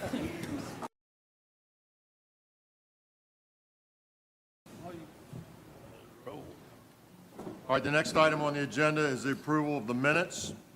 They were distributed in your package. Is there a motion to approve? So approved. Mr. Yates moves. Is there a second? Second. Mr. Stant seconds. Is there further discussion? All in favor say aye. Aye. Opposed say no. Next agenda item is, excuse me, are there any abstentions? I don't know how you abstain from the minutes, but I guess if you weren't here, you could abstain. Next item on the agenda is item 1, action on policy and guidelines for the revenue sharing program. Mr. Russ Dudley. Good afternoon, Mr. Secretary. Dudley, thank you. Members of the board. So my first action item is a request for the approval of the revenue sharing policy and guidelines revised policy and guidelines. This was presented to the board last month during our workshop. And as a reminder, these changes are the result of recommendations from a board subcommittee tasked with looking at several recommendations to modify the policies to ensure efficient and effective use of revenue sharing allocations. The policy recommendations are summarized, of course, in your packet, but I will remind you they include they're updating the policy to reflect the biennial nature of the program, implementing a statewide prioritization process for use of the surplus funds so that we can get extra funds to those localities that need it, when they need it, implementing, providing local governments a specified time to return their project administration agreements to the department, supporting the a deallocation of surplus funds monthly rather than annually, and this will help support that redistribution process. And the code also requires the board to approve the guidelines as well as the policy. So you also have a copy of those guidelines in your packet that shows the track changes, so you can see all the changes. So the department requests your approval of the new policy and guidelines. Mr. Yates. I thank staff and thank the committee and other CTB members for all the work on this. I think we've gone through quite a few meetings in quite a few months and a lot of good public comments. And I would recommend that we go with the staff recommendation. There's a motion to approve. Is there a second? Second. Ms. Hines, seconds. Is there further discussion? Mr. Secretary. Lawson. I was I was not a member of this committee, but I was a participant, and Mr. Yates is a tough subcommittee chair. He had us in meetings in Richmond, Bristol, and in Culpeper, so we were quite Well active. done, Mr. Yates. And I toyed with the idea. We talked about a lot of things, and we had another item that was, some would say, led to the resolution that is before you, or allowed for the resolution. And the simple theme was, because we had a lot of comments from folks, Russ put together quickly and got a great response from stakeholders and participants in these programs and what were their ideas about how we could do things better. But the wrap-up was, these are things that will make our partners and the participants more active and better at what they do. And just like any good partnership, and somebody said it earlier, we can all do better. We can all perform better. And so the thought was perhaps VDOT could do the same. And so I had prepared with that vein a thought that we add a resolution to that. The committee discussed it and actually made a recommendation that we, VDOT, analyze and evaluate the efficiencies of our VDOT policies, practices, and procedures with the goal of achieving cost elimination, eliminating construction delays, and bottom line, just completing the projects quicker and better. And I guess my thought is, number one, to make a record of that, because I think it was important, and it was something that came out of all those meetings, and I think it was deserved and needed, and it reflects the comments of our stakeholders. I've been guided by others that perhaps it's not a resolution, but perhaps a request or a aspiration that we do look into these things further, because bottom line, we all can perform better, and Russ and I have talked about this as well, and I'd like for this body to look into that further with staff. We have a resolution and a motion. I heard you, but I'm not asking, it's not part of the resolution. Are you asking to be made part of the resolution, or are you just wanting it on the record? It was explained to me that it may not be appropriate as a resolution, but it is a comment, and I believe I just made a record. Yeah, you did. Thank you. Let me say this. There's always a interesting line between a board and the operations of an organization. And this board does not operate VDOT nor DRPT, and that's not their role. They're not a governing board. We don't hire and fire this gentleman or that lady. We're a policy board, right? And so where's policy stop and practice begins, and that's always sort of an interesting area. There's no question that we ought to want to have policies and things that make VDOT and DRPT as good as they can be, right?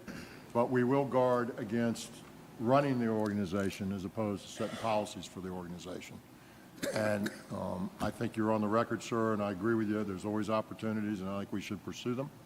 We have a motion. We have a second. Is there further discussion? All right, hearing none, all in favor say aye. Aye. All opposed say no. With any abstentions? Thank you very much. Item 2, action on Transportation Alternatives Program Policy Mr. Dudley. Yes, Mr. Secretary. So the second action is the request for approval of our revised transportation alternatives program policy. These again were presented at the board's workshop last month, and again are changes as a result of our board subcommittee to review the funding, the effective use of our funding. The policy recommendations are again in your packet, but I will go through them. The first is updating the policy to reflect the biennial nature of the application process. 2 is limiting the number of applications that a locality can submit during the application process. 3rd is requiring full funding of the projects selected by the board.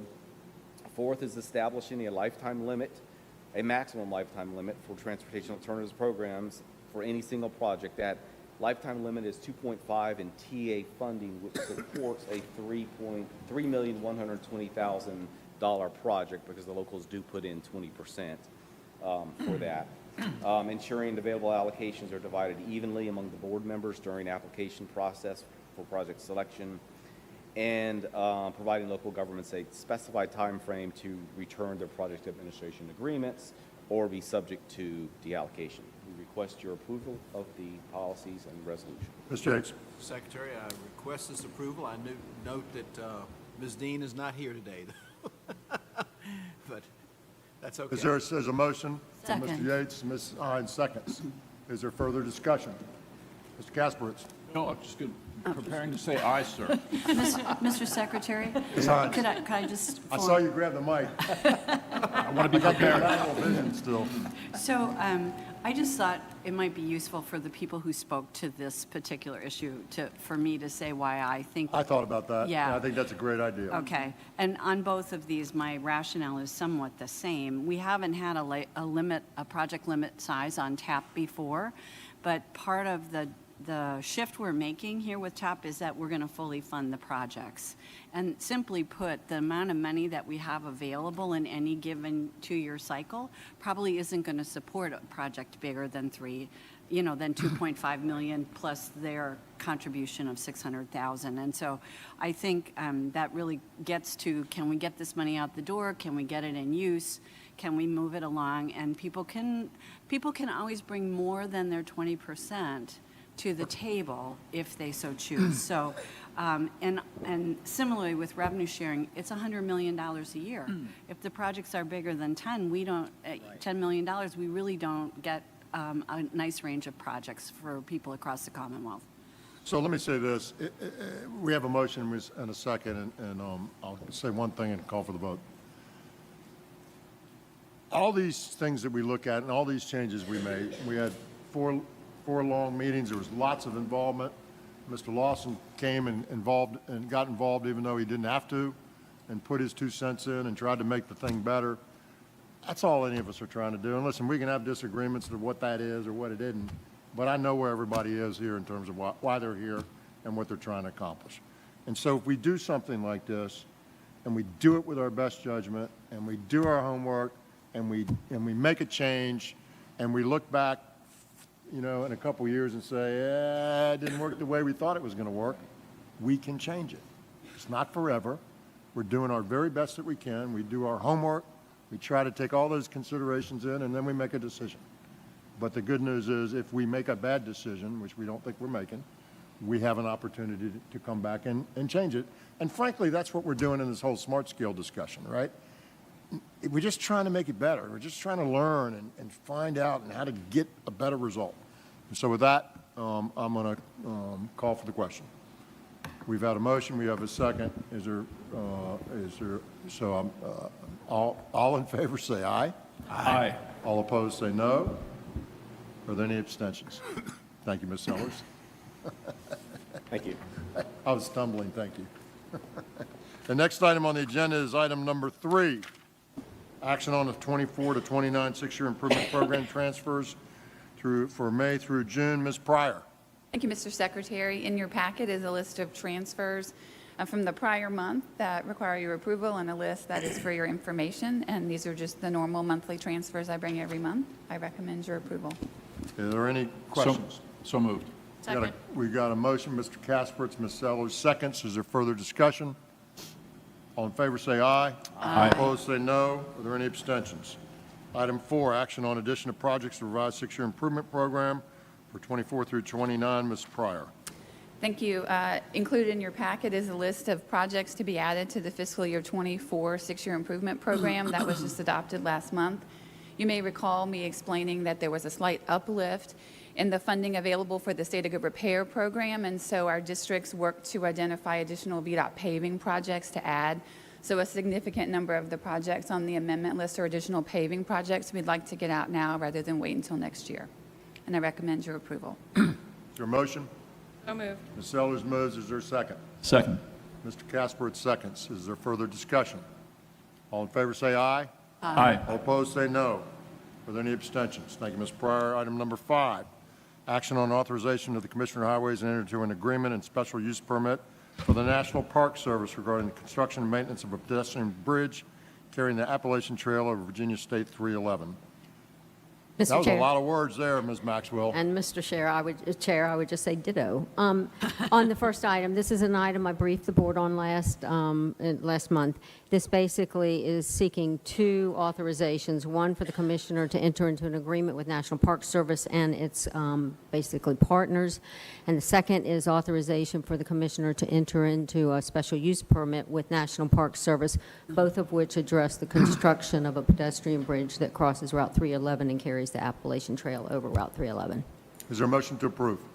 So moved. So moved. Dr. Smoot moves, Ms. Sellers seconds. Is there further discussion? Mr. Secretary. Yes, sir, Mr. Kaspertz. So I'm going to vote in favor of this resolution, but I've learned since we started this discussion that the FHWA did a study back in the early 2000s and looked at Appalachian Trail crossings throughout the Commonwealth of Virginia. And they identified 6 critical road intersections with their trail that they felt required immediate attention. The fact that we focused the significant funding on one of those, I think could be called into question. It's late in the game to be doing that, but for future reference, we might well have benefited from applying that money to all of those crossings in less significant infrastructure implementations, crossing improvements and the like. So I think it's a beneficial program, but it seems to be focused on one of 6 problems. Thank you, Mr. Secretary. All right, anybody else? Yes, sir. Just Mr. Fox. as one who lives in that part of Virginia, I think it's important to point out the preferred pronunciation is Appalachian Trail and not Appalachian Trail. I stand corrected. MC Slickers will get you every time, won't they? And he wants to take your money, too. That's right.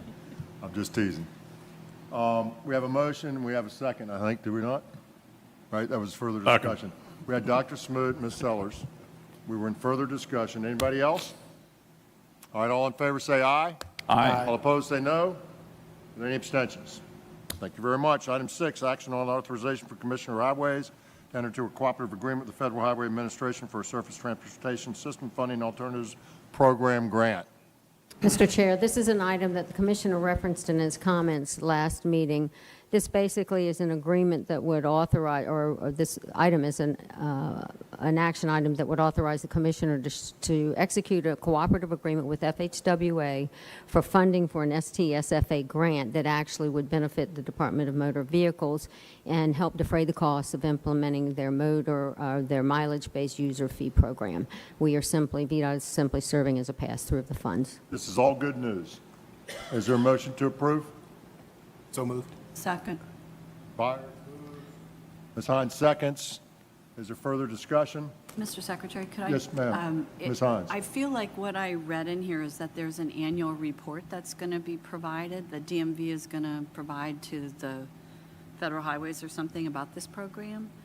I'm very curious about this program and just wondered if the board might also receive that report. Sure. So noted. Thank you. Please make a note, Mr. Commissioner. All right. Basically, they're just helping us.